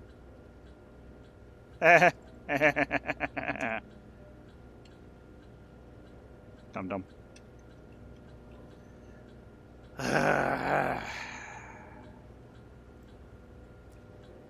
ID 10T error. Layer rate. However you want to go through it. Okay. No, still same problem. Okay. 47. Branch equals 0. Device name hash.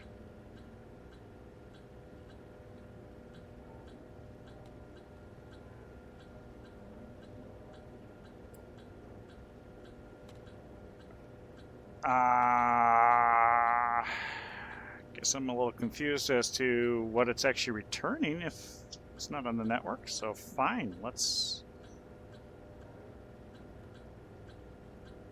Okay, branch device not set, and we'll use the reference of the device instead.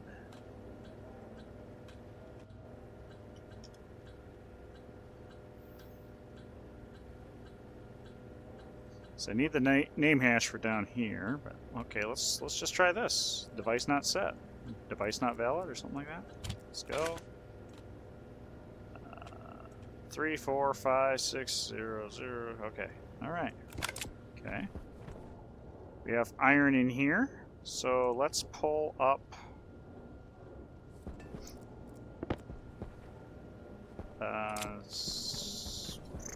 Pull up a couple monitors real quick. Do I not have any console monitors around? Right there, dum-dum. Right there, in front of your face. Switch these around.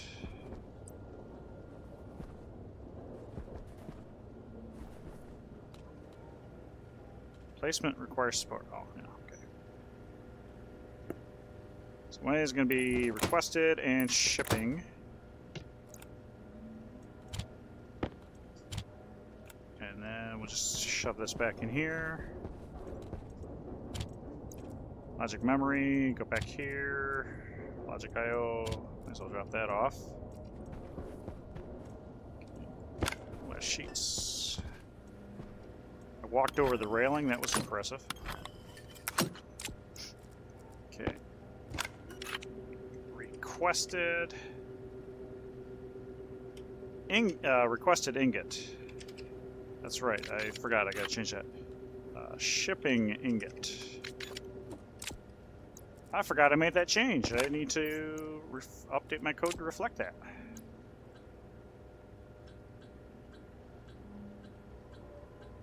Requested ingot.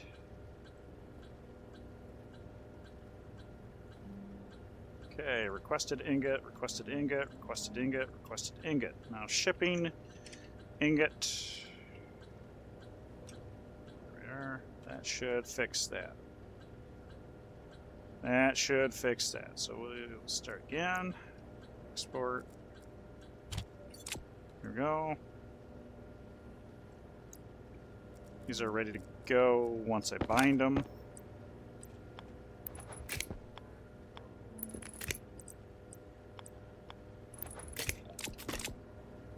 All right.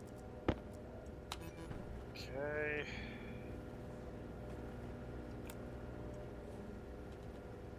Um,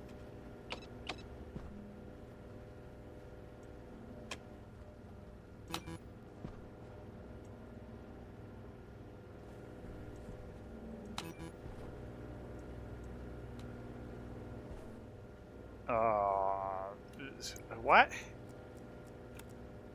Is that chip broken? I mean, it could be.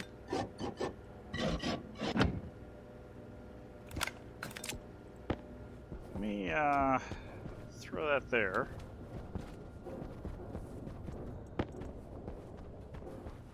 It'd be a little silly, but I wouldn't put it past. Just pull out.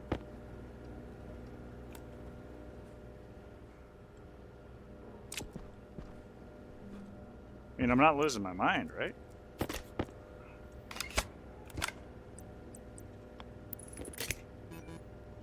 Okay. What is going on? Okay, first,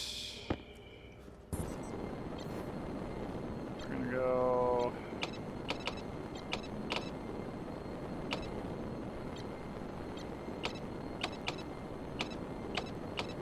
Requested ingot.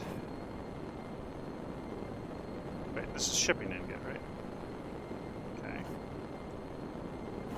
Shipping ingot. Requested ingot can.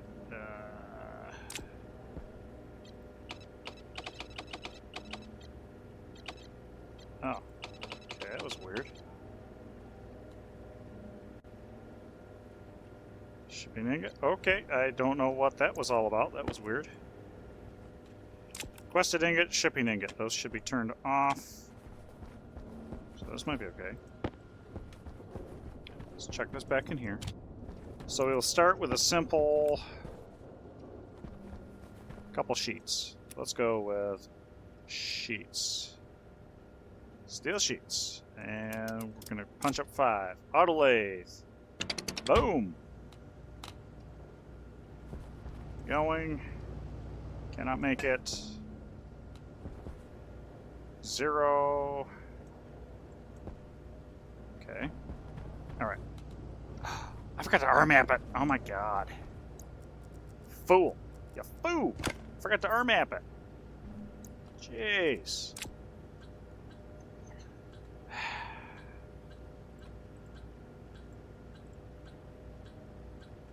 R-map. H. Ingot. Auto lathe reagent hash is going to be H. Ingot. Bam. There we go. Dum-dum. Dum-dum. There. 0. Okay. Well, alright. It didn't go to plan.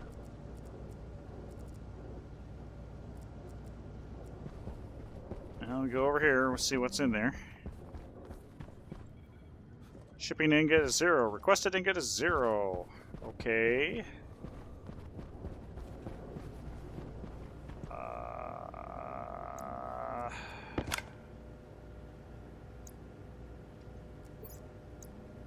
Those are still off.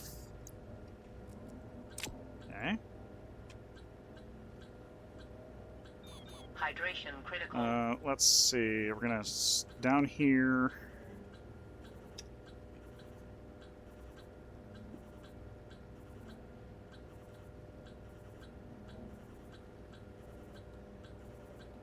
I guess let's put this at the top of the list, right? Setting DBS. Set DB mode 1. Set DB. Setting. It's going to be hash. No string.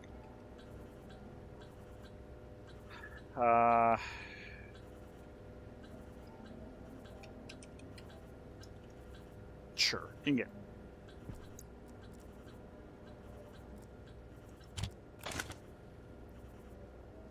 State. What?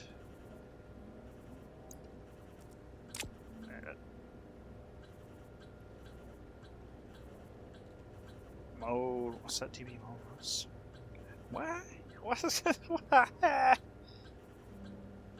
Isn't that what it wrote up here? Set DB string. Setting DB mode 1. Mode 1 string. I don't understand. I don't understand what's going on here. That's weird. 315.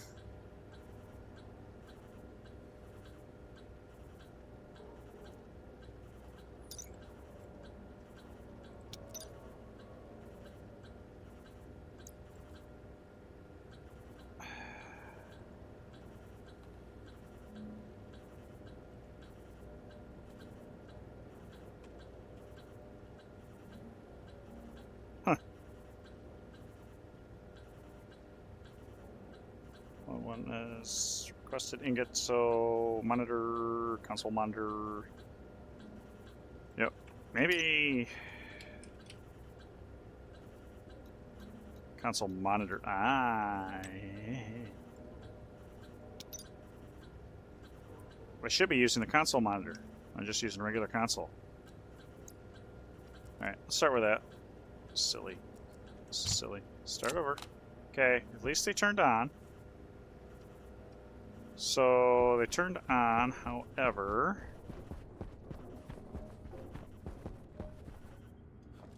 Shipping ingot is 0, which we expect. Requested ingot is 0. Memory. Requested ingot 0. Okay.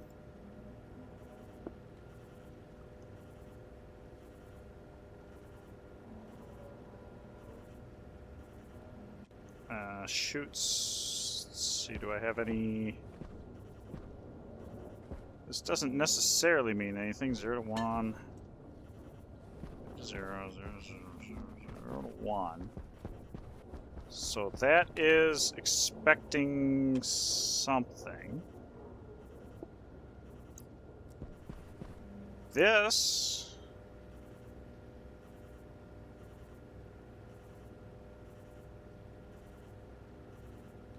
H ingot right here. Yeah, let's get rid of this. Let's go ahead and put in H ingot and see what we got out of here. So I have a feeling this is where our problem is.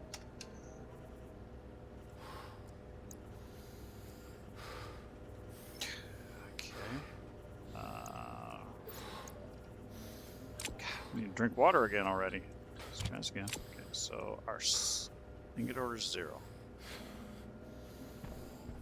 Let's go drink water, figure this out.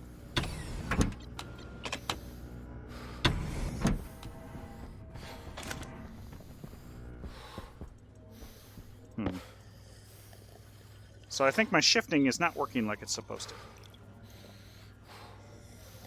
Or am I doing it backwards? Maybe I'm doing it backwards.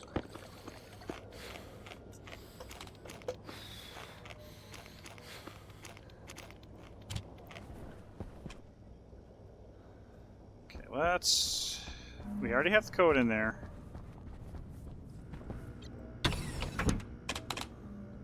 Let me... Maybe I'm doing it backwards. Maybe I'm thinking about this all backwards. So we have the code in there already. So let's go ahead and pull the ordering system here. Edit. So for making the order. Come on. Come on. Come on, editor. Okay. So shifting left to make the order.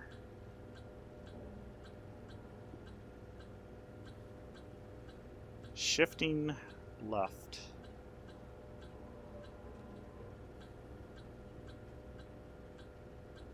So the order instruction is going to be recipe, shift left, then the amount, shift left again, and then right. That's okay, that's how I thought it was.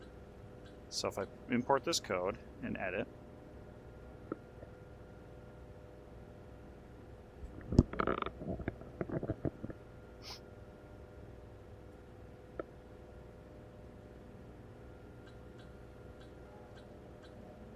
So I first shift it left because I'm trying to get to the end of everything here.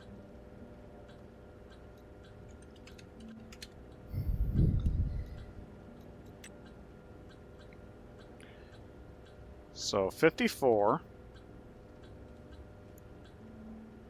Maybe I just, for now, I just need to return the whole whatever and pause. Because I'm trying to shift it left 16 so that this becomes the top bit. And then shifting it right should be, because it'll be shifted 16. 16 and 16 is 32, so I should shift it right 32. And that should re-sign it. So let's, okay. Let's do this real quick. And let's just get R15 at this point. And see where we go from here. 8, 7, 2, 6, 8, 3, 3, 7.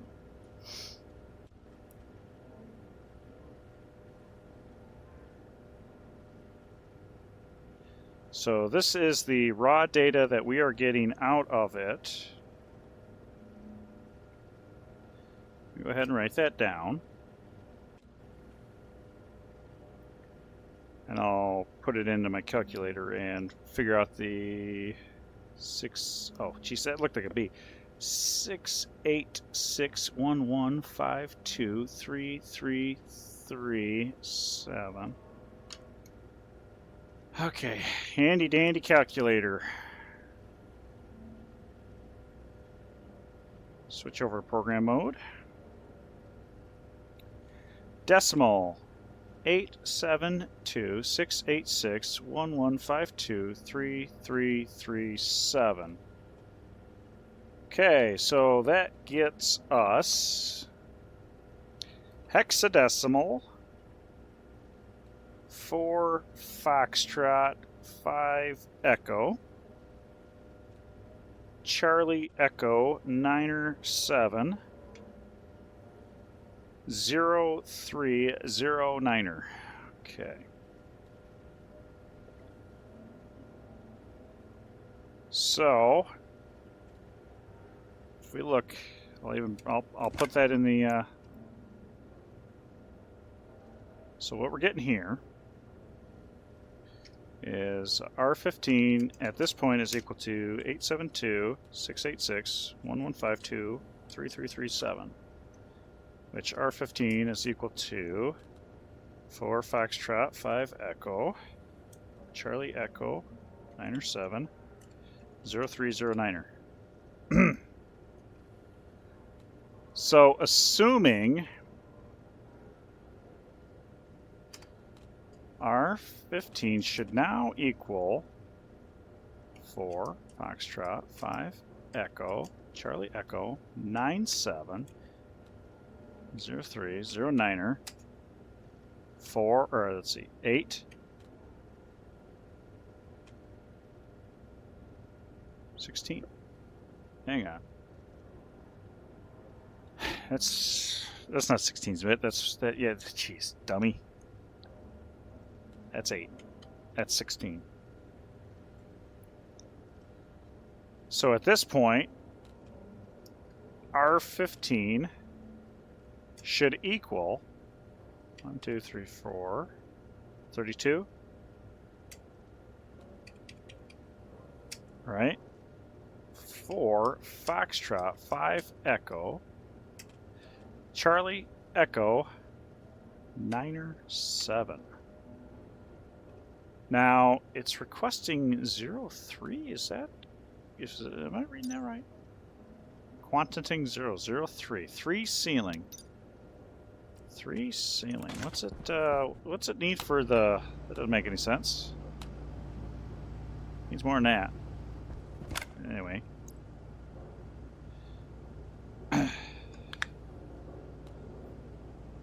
Well, I could, I guess I could probably shift left, right? Left, correct? What I'm trying to do is I'm trying to flush, make this the signed bit and then come back. what's going on? So 4 Foxtrot, but let's, at this point, let's punch this up. What would this equal? Mr. Calculator, if you will. Switch over to hex. Actually, I could just shift this. Can I shift this? Right shift. 16. No, that's definitely not right.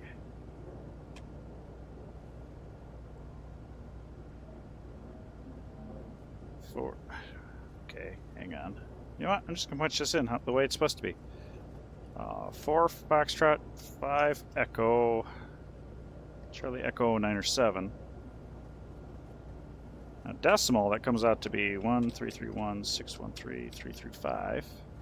So what am I goofing up here? That doesn't look 133. So I got iron. 133. It's not. It's not that. It's not that.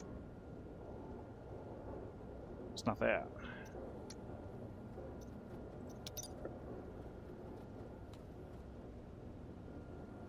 Am I misinterpreting how this is written?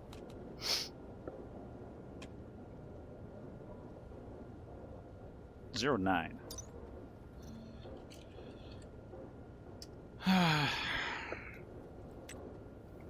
Zero 9. That is the opcode. Yep. Okay. So that's the opcode. That's the reagent's ceiling. And then this right here should be the unsigned, right? Shift it this way. These technically be XXXX, but since 4, the way 4 shows up is 0100. So 0 would be the sign bit.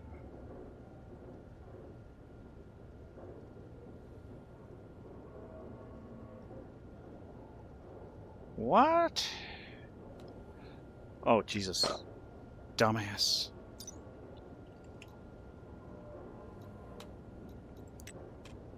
Zero 1. Okay, hang on. There we go. 133 16 13335. There we go. So at this point, after all the shifting, we should see 133 or something. All right. Let's okay. All right. A bit of a dumbass moment there, which is steel, not iron, which is what I was referencing. So, okay, hang on. Oh, dumbass. Okay.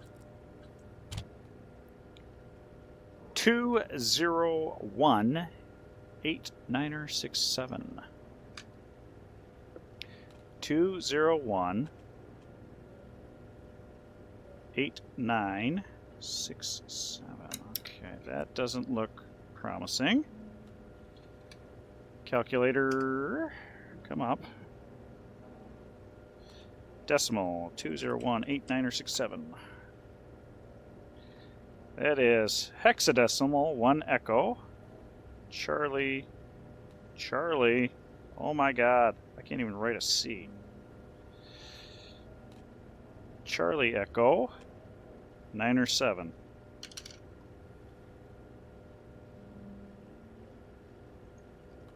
Okay. That was at. Wait, is that after the R map? Hang on. No, 1 echo. Something's not right here.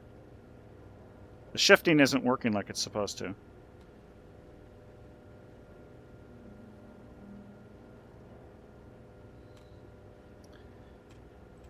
Because what I'm getting here is H ingot is equal to 1 echo, Charlie Echo 9 or 7. Now Charlie Echo 9 or 7 right there. Echo, I'm chopping off some bits here. There's 8. There's 16.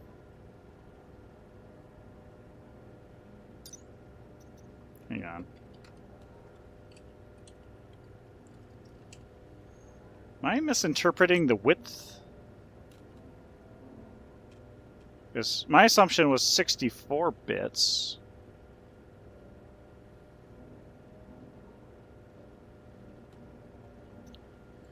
But the way that it's acting, this came out right. But it's chopping off 5. So it'd be 2, 4. Right? 2. Hang on. 4 bits, 8 bits, 12 bits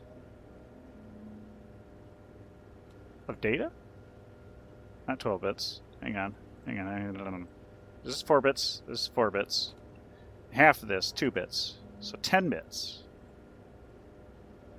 Is it really chopping off 10 bits?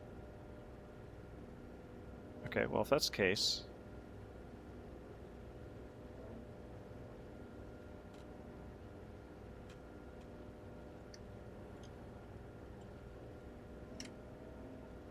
Alright, let's just play the game here. This should not do what I think it should do. 133, 161, 335. What? 133, 165. So at this point, okay, before our map. So that is exactly what I'm expecting to see. So this, what? Did not shift the way I thought it would. That's weird. That is weird. But that does potentially appear to sign it. I don't... Okay. Okay. So now we are seeing what we want to see here. Now what we want to do is... see what we're doing here now. Export. Okay, now our map is -654790, which I have a feeling looks like a steel ingot. 654790771. So that is correct. These are not pulling the data that they're supposed to. So let's take a look. Am I setting it? Shipping ingot, requested ingot, -645. Okay, wait. Requested ingot. Okay. Right. Hey, storm incoming. So requested ingot. Requested ingot. Do I have you bound to the wrong thing or something? Oh, yep, I do. Requested ingot. Sure enough. Okay. Shipping ingot. Shipping ingot. Okay. Alright. Okay, so it would be requesting an iron ingot. So we're going to go ahead and force feed it, just for testing. So that's 001, 000, 000, 000,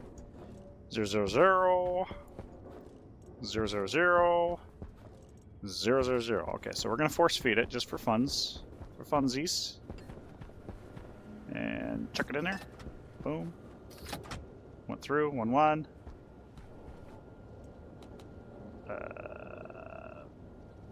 That's freaking hilarious that turned off just at the right moment. Okay, and that's going.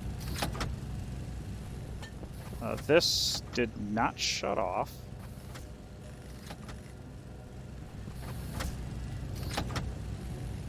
I feel like...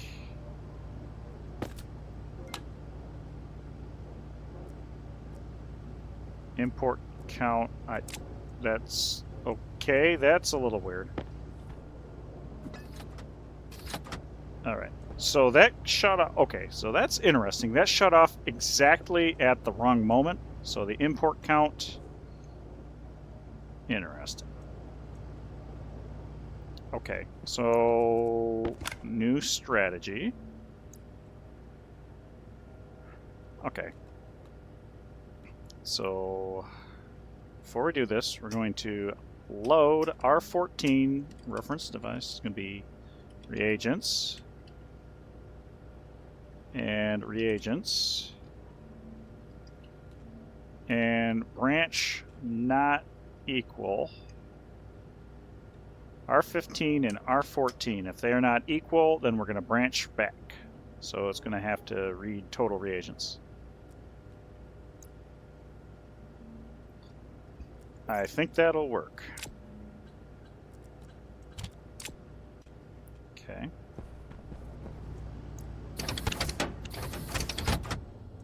I don't know why my stuff is being wonky like that. That's driving me nuts.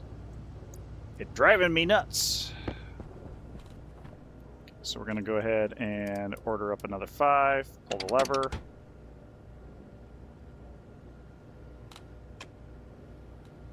What? What? What?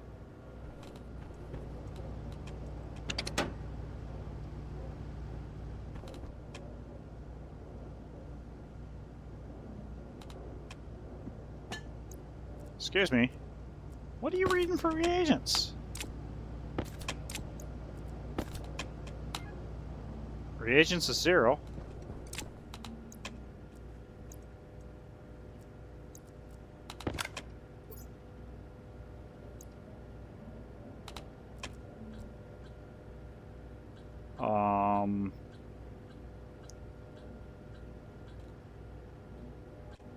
Yield, pause for 1 tick. Branch, relative, not equal. If A and B are not equal, we jump relative to line C, -2. What? Okay, so how... Between these two lines here, which would be 1 tick, how are these not equal? It's the same device, literally the same line, it's just 2 different registers. That doesn't make any sense to me. Peanuts! Hey, Mr. Ray Ray, good evening. What is going on here? Clear the memory, set all this. We're waiting. Correct, yeah, yield is a half a second, 1 tick. But I guess I don't understand why something that's not importing anything at the moment, why these 2 lines would actually not equal each other. That is confusing. Weird.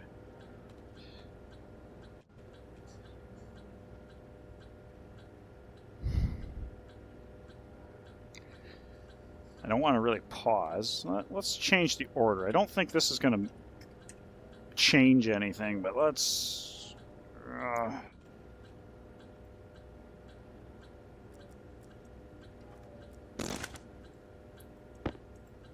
Okay, we're going to see these flash on and flash off. Flash on and flash off. Is it because the device is off? It can't read it?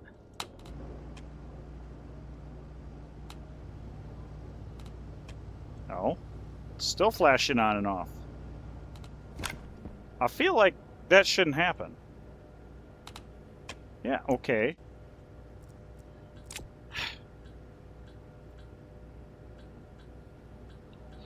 So this IC10, what it's supposed to do is read the, if a, whoops, did that screwed up. We're missing a reagent for a recipe. It's going to pull the item and going to ask for it. So what it's doing right now is I told it to punch up some steel frames. It doesn't have any steel, so it's asking for steel. And what it's supposed to do after it asks for it, it's supposed to basically wait until it's delivered. So I'm comparing reagents is what the thought is. So I load reagents, and then I have a loop here. So this is reagents before the loop, and then it'll keep going so it has something to compare to. But for some reason, reagents then and there don't equal each other. And as far as I'm aware, that's just a total quantity of reagents inside. Yeah, total number of reagents recorded by the device.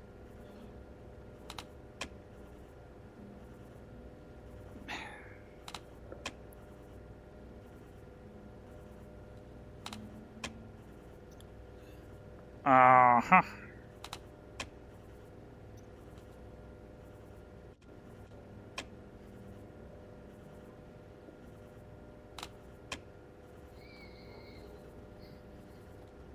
So the way that I was reading it before was import quantity.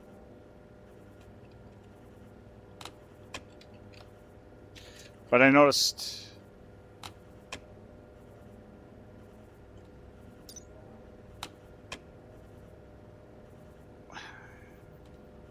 import count, not quantity. That I did have a problem where that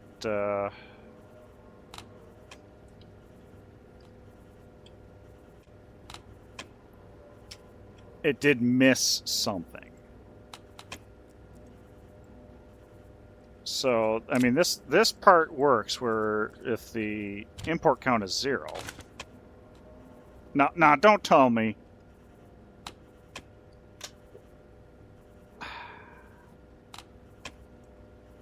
Let me... What in the hell is going on now?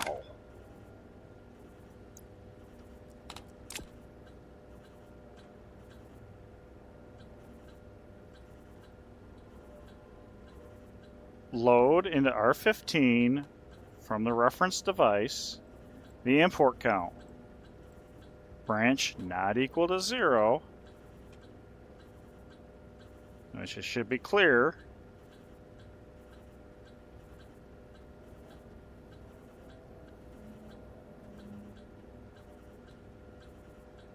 R15 at this point is the import count, which should be 0 because it's been cleared.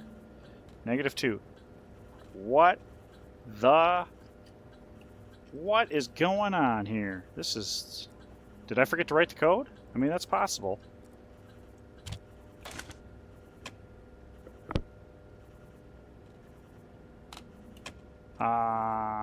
Okay. I'm going to turn off the order. I'm going to turn off the cleanup.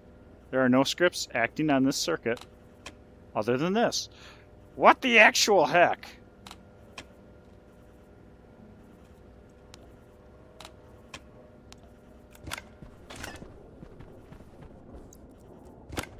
So, hang on.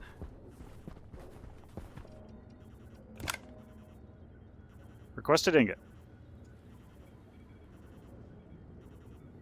Setting, resetting, setting, resetting, setting, resetting. What is...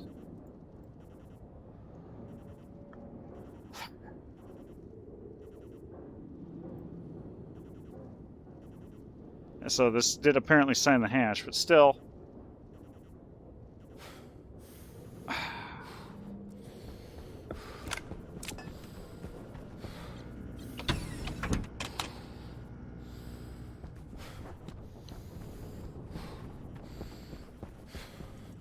I hate that they changed the bread loaf.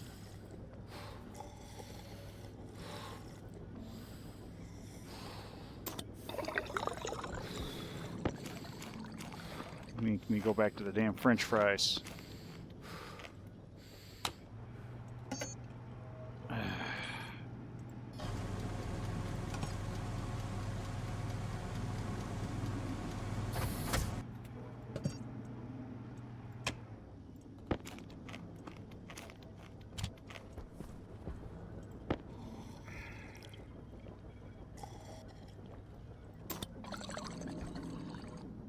Chocolate bars, actually...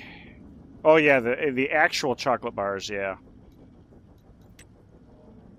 Which, actually, I got enough stuff here I could probably do that, but the nutrition's pretty terrible.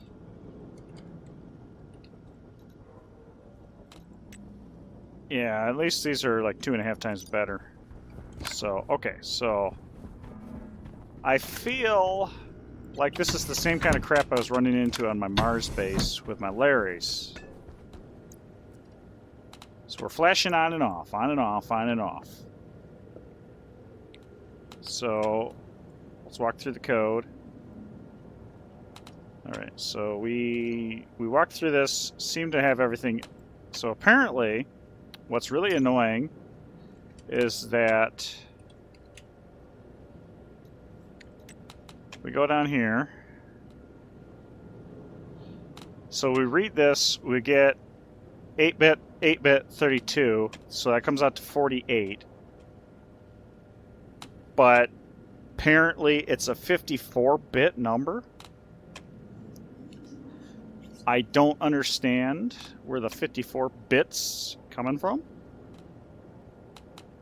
Everything else is labeled as 64 bits, so that's irritating. Anyway. So we're going through our different devices. We verify that there's actually a device on the receiving end. So we get that stack 54 address, the first one. And that's the only one I'm going to look at, so one at a time. We get that item, or get that return. We shift it. Apparently it's a 54-bit number, and we shift it around so that we get our signed reagent that it's requesting. If it's 0, we just go to the next machine. Otherwise, we fall through, do an R map to get the corresponding reagent that we want. So iron ingot, or steel ingot in this case. And I set it to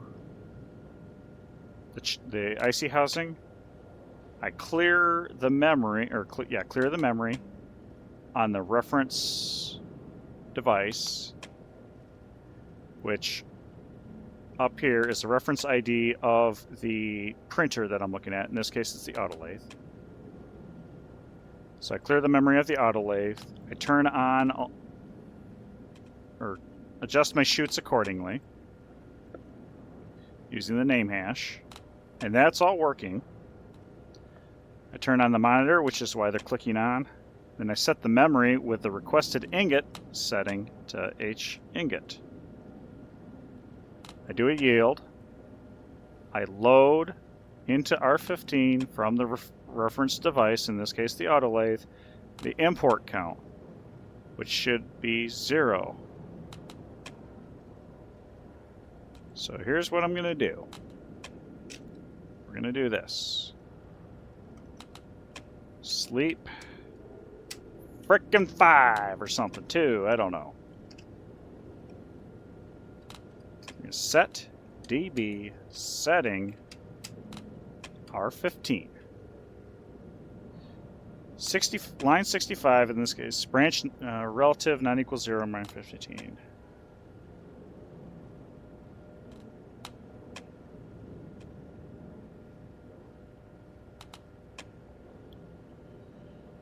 Yeah, so this is setting a chip, which will be used as a buffer chip to another network to request a steel ingot, essentially is what it's doing in this particular test. So I'm going to do a loop here and see. I mean, I could have it jump back, but this part's working. It's this part that's not. Oops, let's pull that up. So if I do this, it's going to sleep a long time in between each loop. It is still.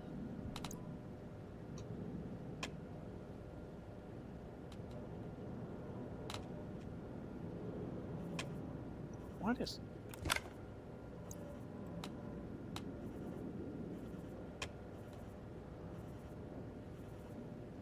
Right, okay, so that was...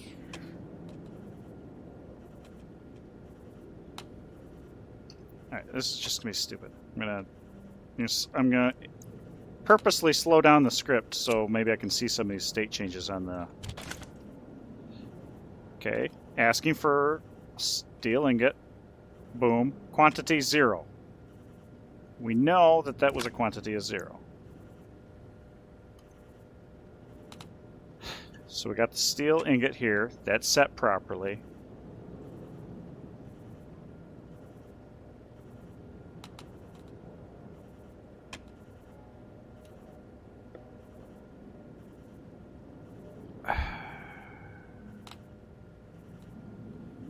Okay, I see what I screwed up there.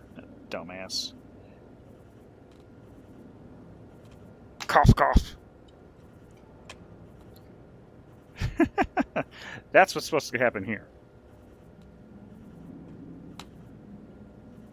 Dumbass. So this is what's supposed to happen here.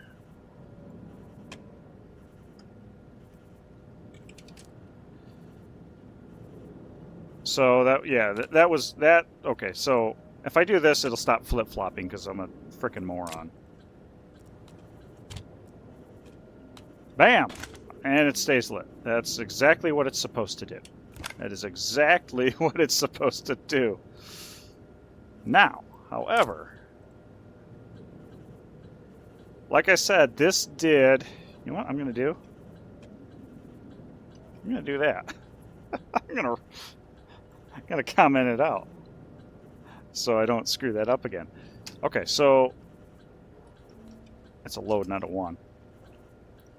So if I load here R14 from our reference to device, the reagents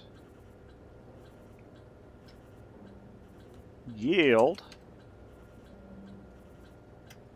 load R15 from the reference device, also reagents, branch. You know, it's the exact same problem.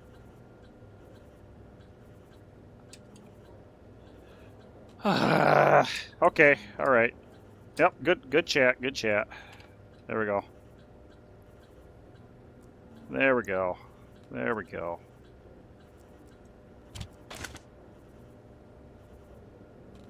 Oh, wait, nope, hang on. Why are you flashing on and off still?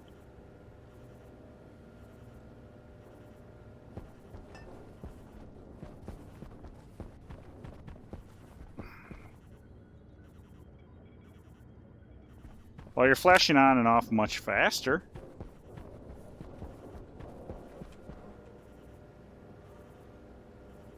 It's not turning the monitor off, it's just resetting the -2. 1, 2. Branch if equal, so R14 and R15, -2 should be here. So why is it? Okay, all right. So this works, this kind of works, but it is literally setting... Okay, so we set the memory chip to the steel ingot, we load our reagents, we yield, we load, and branch relative 2, which brings it back to here. Why is this going to 0? There's a line down here, but we're branching back and forth here. Okay. This... Nah.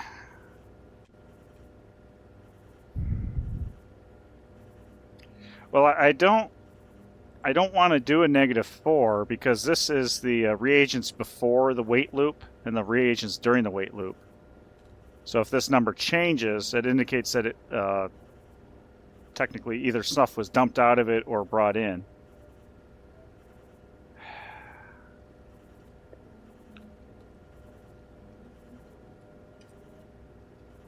But if I do this, this will work.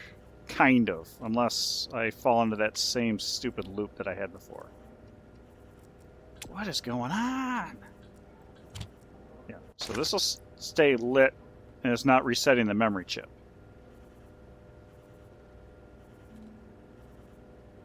And then,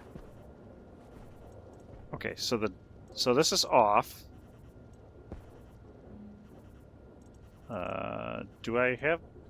Oh, the steel's right here. Okay, so I want to test. This thing is currently off.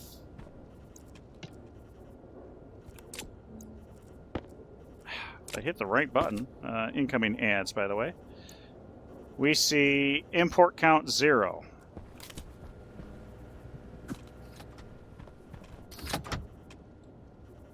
That turned off.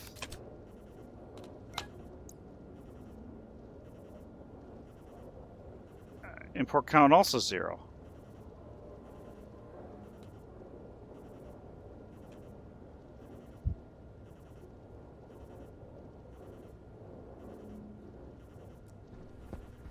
That's not off.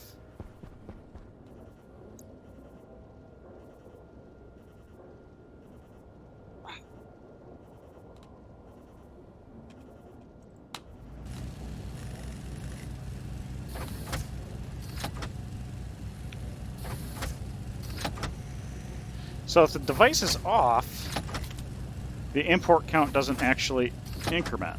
Now, as soon as I throw this in, it went in and shut off.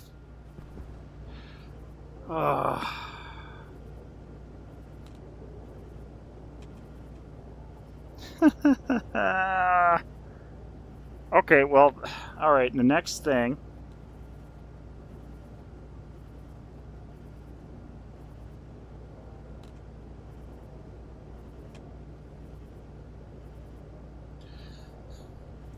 All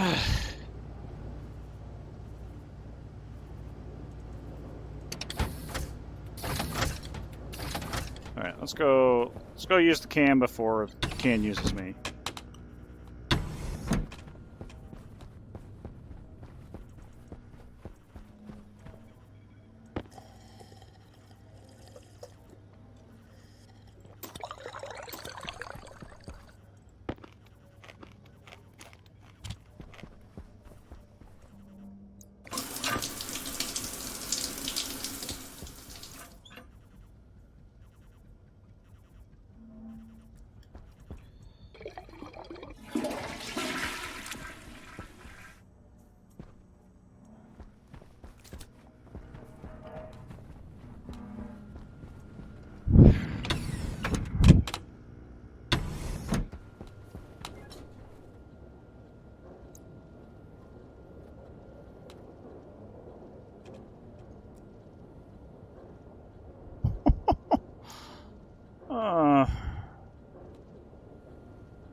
Okay. What do I have available here?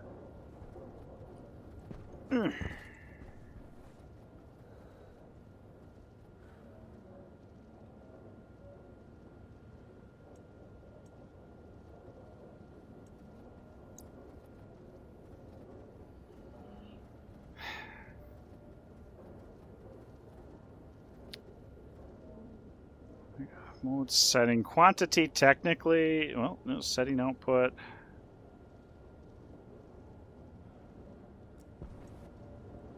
Okay, well, hang on. Quantity is 0. That was reset. This should go straight through.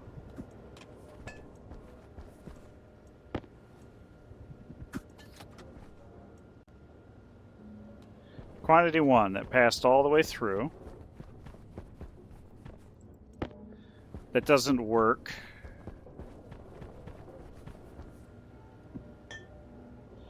Commercial break over. Well, thanks for sticking around. So, yeah, I was trying not to do too much blabbing. So, I figured out if the device is off and something enters the input chute, or, you know, the input slot, the input count does not increment. So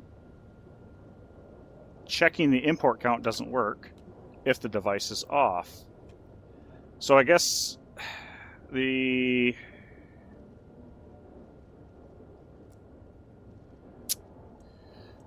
only other thing I can think of would be checking if the mode in this switched back to mode 0. I think that's the only way I can check this now. So it has passed through here, but then I have to wait. I don't know how long it takes a tick worth of chute traveling. But let's try this again. Okay, so what we're going to do is load batch by name R15. The device hash is going to be the hash chute left. Name hash is device name hash. Logic type is going to be mode. Let's do a sum.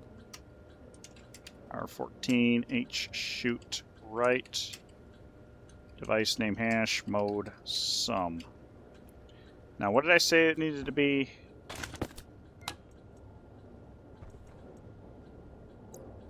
Mode 0. So we want mode 0 as a success because I set it to 1 up here. So we will go ahead and yield.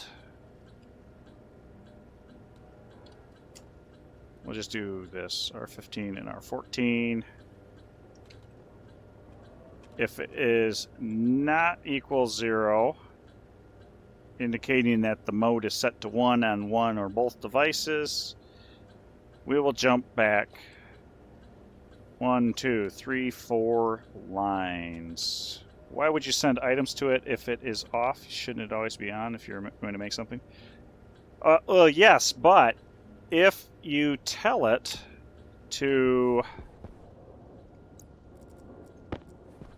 So I've got steel sheets. We're going to go order up 5, make sure that I don't have any steel in here. Okay. Nothing in there. So if I tell it to make steel sheets, it's telling me that it cannot make the steel sheets without the steel. And then I have a chip over here just for power savings, which is kind of a moot point at this point. It will, because it requires 100 watts just to be sitting there, it'll shut off and everything else. So it's in a idle state right now. However, the stack still says that, okay, I'll demonstrate. So it still has stack instruction to make that. So if I power it back on, it's going to tell me again, it can't make it without the steel. So it knows, and it's waiting. And in this case, it'll read the stack and say that steel is needed for this thing. So there might be a case where it would time out and turn off while it's waiting for something. Now these are also supposed to turn on. Now, since I'm reading these, it is looping back. It is looping back. It is waiting. It is waiting. If I throw this in here, boom. Okay, that went off. All right. Hey, cleanup script, you're not doing your job. Anyway, so I turn it back on, and now it just starts making it. So, okay. So I think... Excuse me?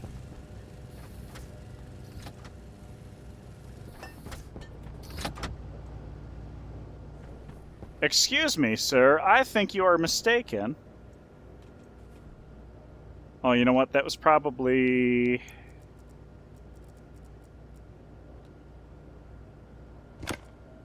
Okay. I know what that is. That is what I thought about earlier, but I forgot to put in there. Is I need to put a timeout. So after it successfully fills the order, I need this to wait.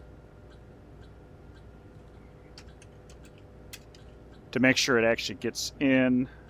Oh, shoot. Hang on. I got an idea. Set batch, or set device reference, reference device. on to 1. I gotta turn the machine on, just in case. That'll work. I should clear the stack. Go to the next thing. I think this will work. Okay, let's try that. Let's try that. Export. This should blank out. Back to 0. Good.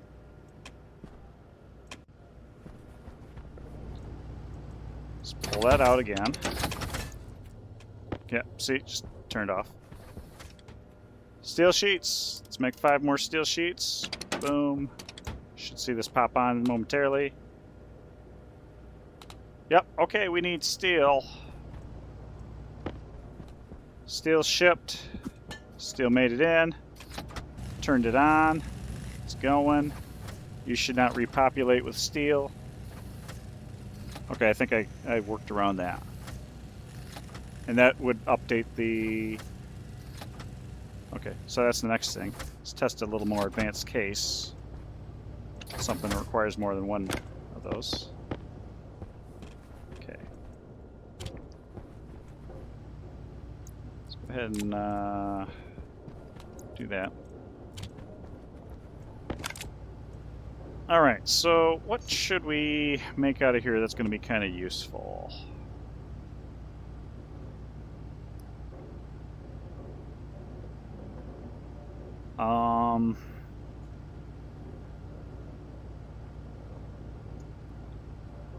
Trying to think. What would be good? You know what? No, sign. Nope. Sewer, stairs, table. Burger box.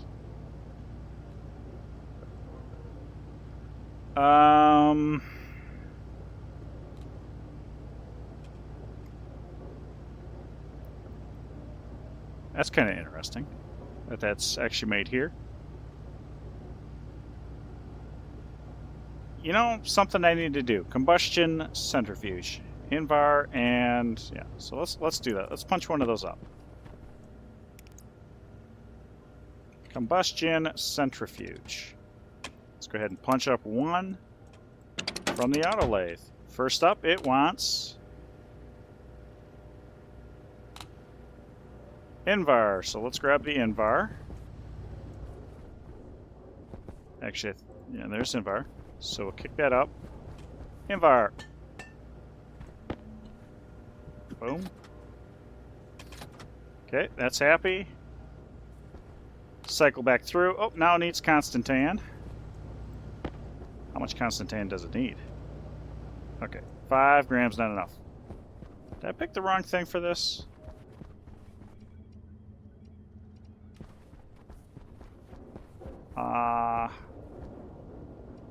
That's Invar. I don't think I've actually got some Constantan. That's... Okay, that's a little poor choice, I suppose. I might have some upstairs. Let's run out there real quick. Why is the light on?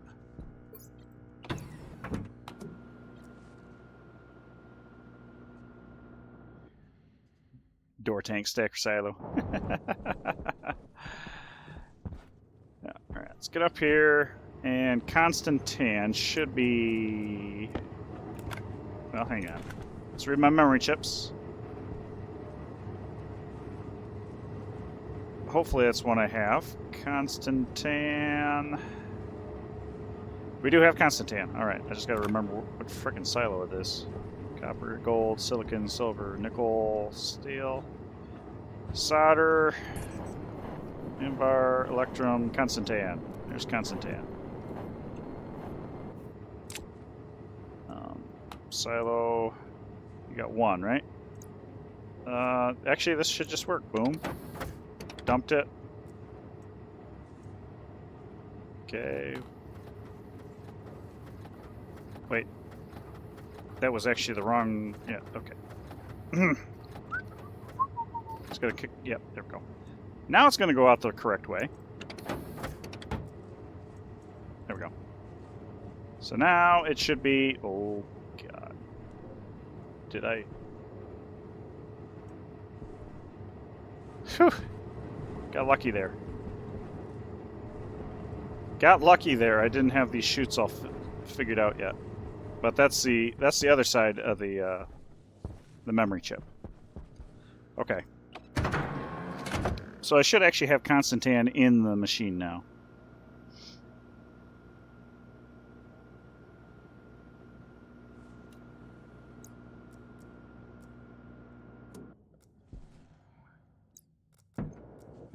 Okay, we are good to take off our suit.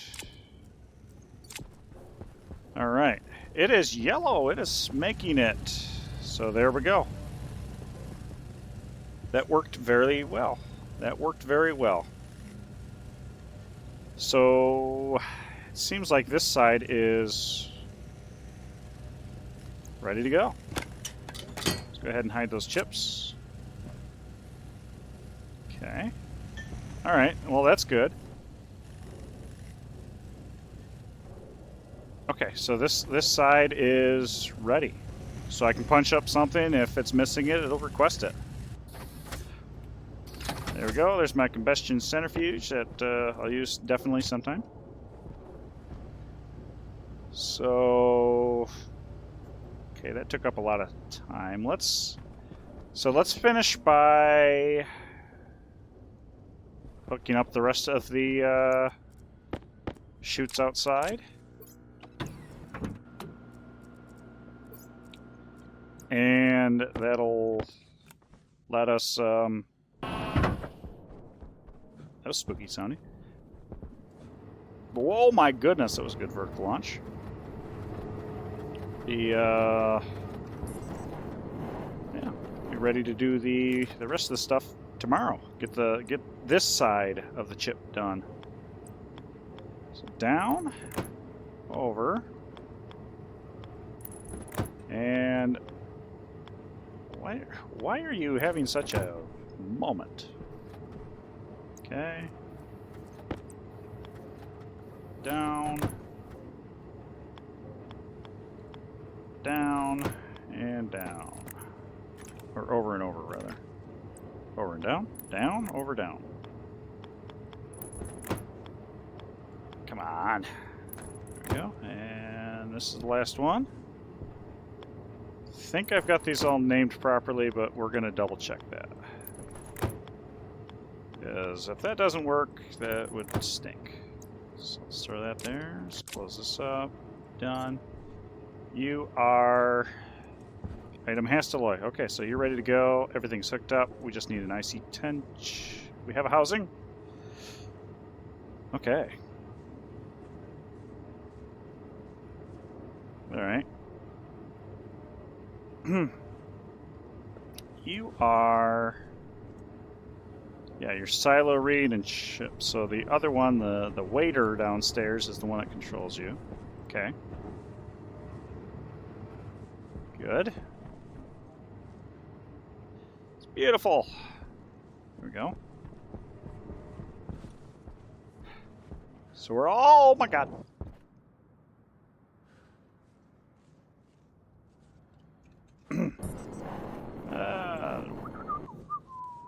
Didn't see that.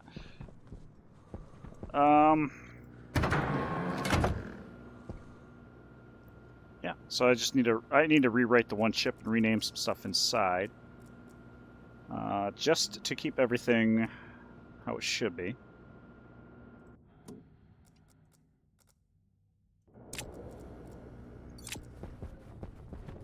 So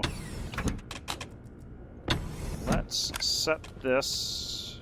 You're requested. You're going to be requested or... No. Requested or... Hang on.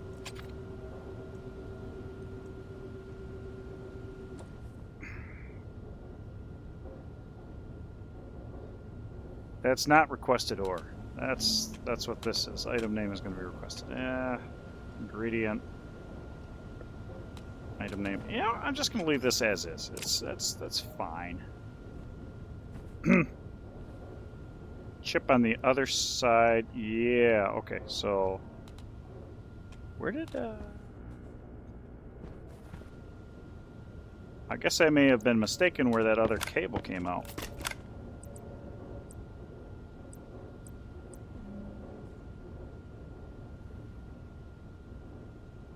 all night long.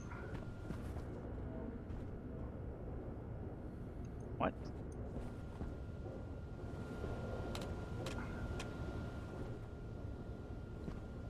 Am I not?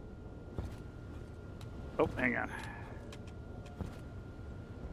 What? Am I losing my mind?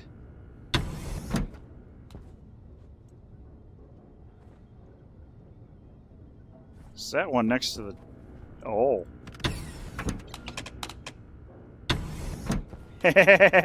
Okay, I guess I'm not running it through there. I guess in that case I gotta run it like right here. Okay. Oh goodness. That worked out pretty good. I didn't realize that this room was just one frame shorter than that room. Okay, good to know.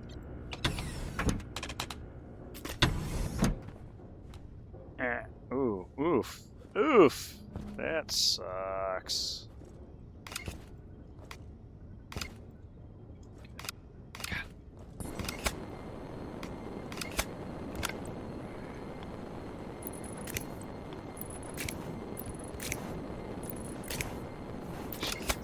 There. That's down, not that way. I can do 5.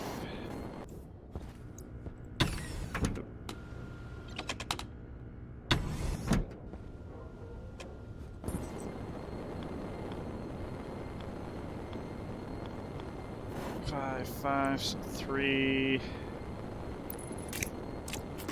actually looks like it will.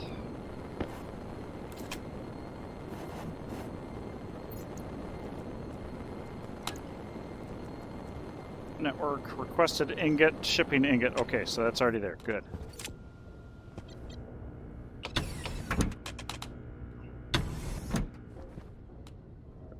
Okay, so we now have the buffer network, or the buffer.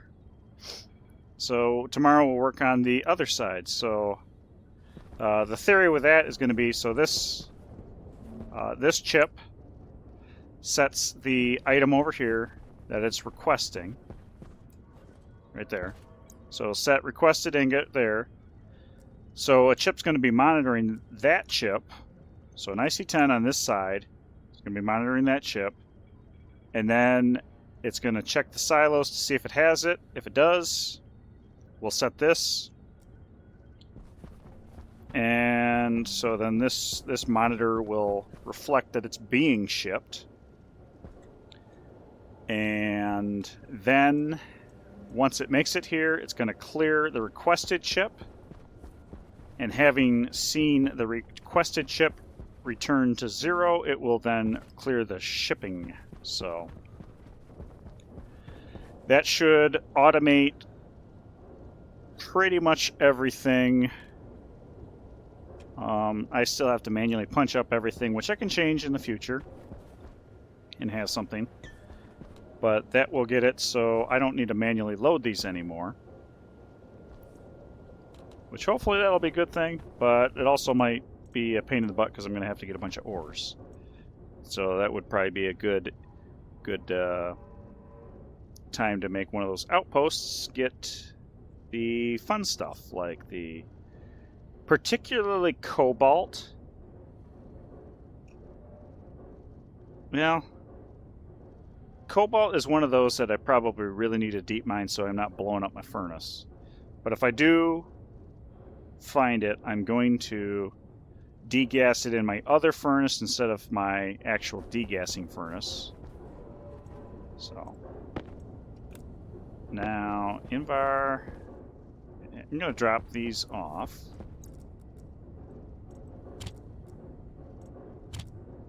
Drop all this stuff off for the moment. Used a transformer because I was going to isolate a system, but I didn't do it. I just threw that chip there because I don't need it. And the backpack for the chutes because I'm done with those for now. I'm going to go ahead and pick up all these. And I might regret doing this later. But I'm going to pack my...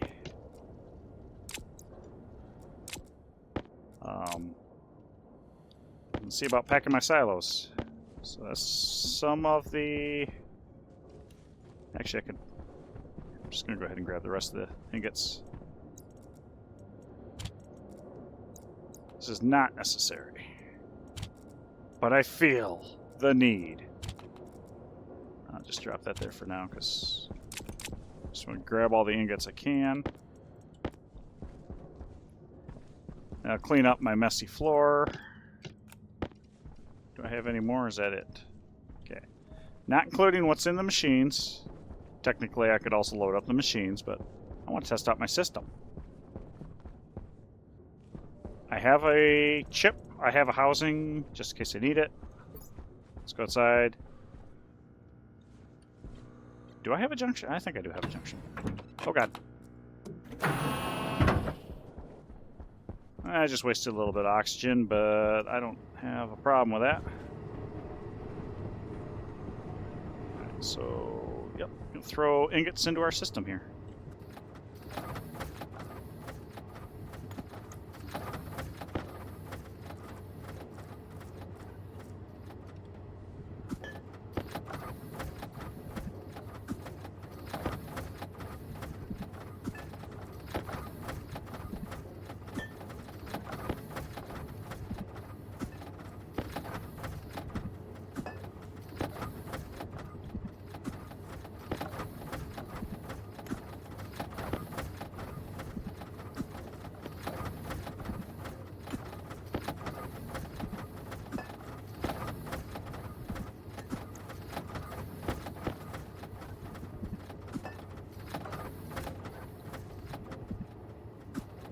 Go.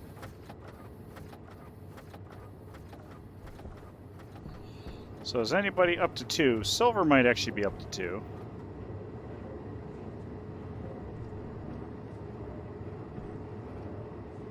Silver 2! Ironically, silver is the one that I have the most of. That's okay. Deep miner ore is already degassed. That is correct, absolutely. That's why I was thinking I need the cobalt to be deep mined. Because I did retcon an episode where I ended up blowing up my degasser furnace because I mixed volatiles and nitrous without thinking. Or thinking I thunk. But, yeah. So, yeah. But if I have deep mined cobalt, that's not a problem. I'm liking the overall setup. It is one I aspire to get done one day. I've done pieces but never end-to-end solution. Yeah, this is my first time really automating the full thing, which is why I'm struggling so much. Mainly the auto furnace setup. That is really nice. Have done autofill on my machines, but from a vending machine, which works fairly well. I bet, yeah. And yeah, oops, I blew up my furnace. So yeah. What's just interesting, I went back a few saves. I was trying to figure out what actually happened, but apparently I'd blown up this tank furnace something. So pretty much these atmospheric kits were untouched, but basically everything here was missing. But it didn't impact my base. The only reason I found out is that my coolant line was leaking. So my pollutant loop ended up freezing and bursting. And my, no, something got really hot, really cold. Something burst a pipe next to me. And, but it was already well past blown up, so... It was not a like a game ender. It was just a pain in the butt because of all the automation that I already have in here, and I didn't want to rebuild it. So, yeah. But this is working fairly well. Like actually, I could probably do it now. Chef. Let me. Yeah, I'm not going to do it now. But the chef needs to have some monitoring of the situation. So if this ever loses its out of spec or something, I need to pull that lever back up and rebalance it. And I think that'll help for the Inconel, which... Let me look at Inconel. So I think, if I remember correctly, steel sucks a little bit of temperature. No, the temperature shouldn't have been a problem, because I have it in the general use furnace, which is really hot, actually. Ironically, I don't need to actually put it in the really hot furnace, but that's what I did. So it would have been a pressure drop. Well, I guess it could have been a pressure drop. One way or the other. So I need to have it monitor for that. And I think that's the only one that's going to give me trouble. And then, of course, I got my ordering system. That works actually flawlessly now. With the exception of if I want to stack items, I need to rework the code so I can add things to the list. But that's another deal. Okay, 5 items here. I'm never going to use the security printer, so that's okay. And then this is just the overflow if for some reason I get an extra item down here, which I shouldn't. What else we got? So we have the automatic degasser, goes into the silos, makes stuff. Now I'm probably going to have to have some overfill. I think there's going to be things that I'm going to run high on and low on others. I'm going to take another quick look-see around to see if I can find my freaking nickel that I lost somewhere. It was rolling around. It's not down here. I'm not really too concerned with it. It's just one of those annoying things. I don't know why it'd be back here, but is it back here? Back here? Back here?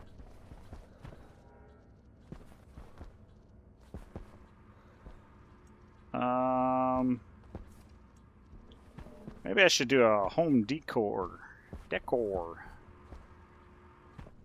Okay.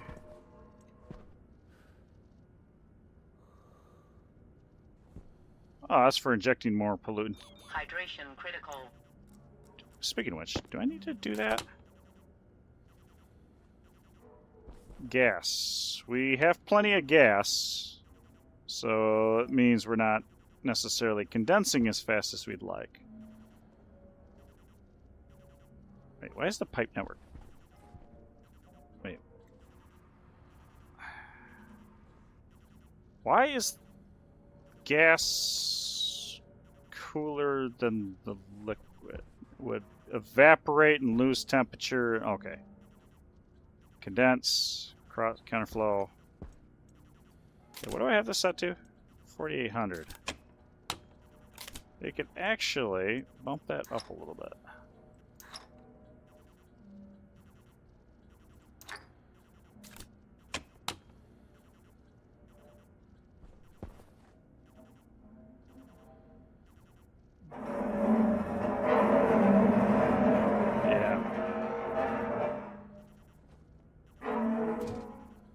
They're actually struggling to keep the amount of...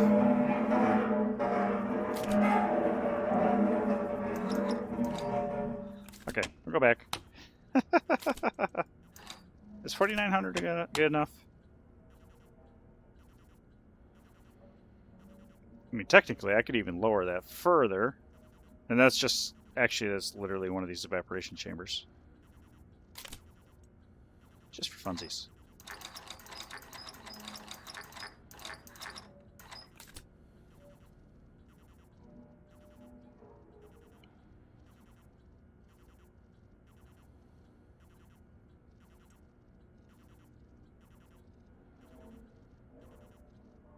A little latent heat that's building up over here. I don't know if that's going to help me or hurt me. Is that really the answer? It's kind of a stupid answer.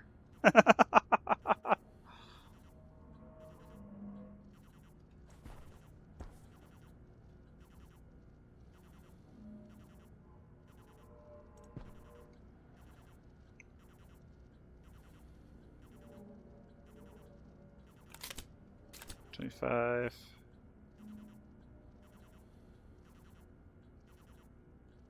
it's still... See, there's no phase change going on here, so I don't know exactly why there's so much latent heat.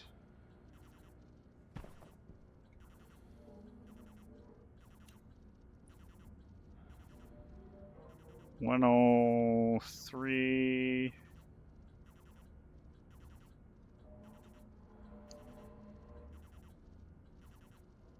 Oh, actually, you guys... Oh, you're filling up. You're actually filling up.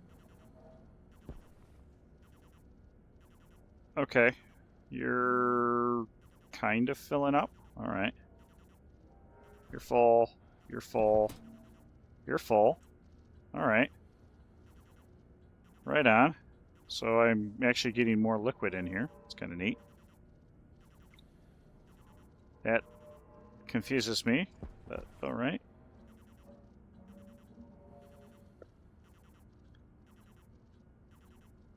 Whatever.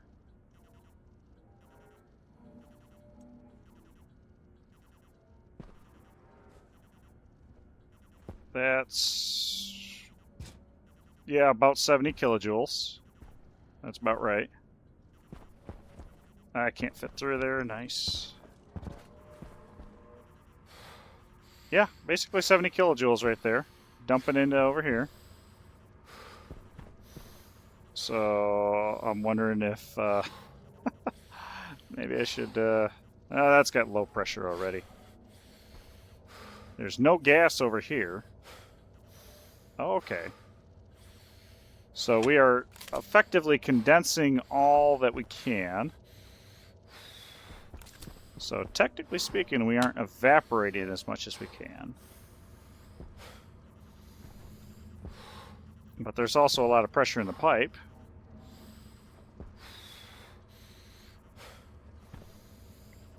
Uh-huh.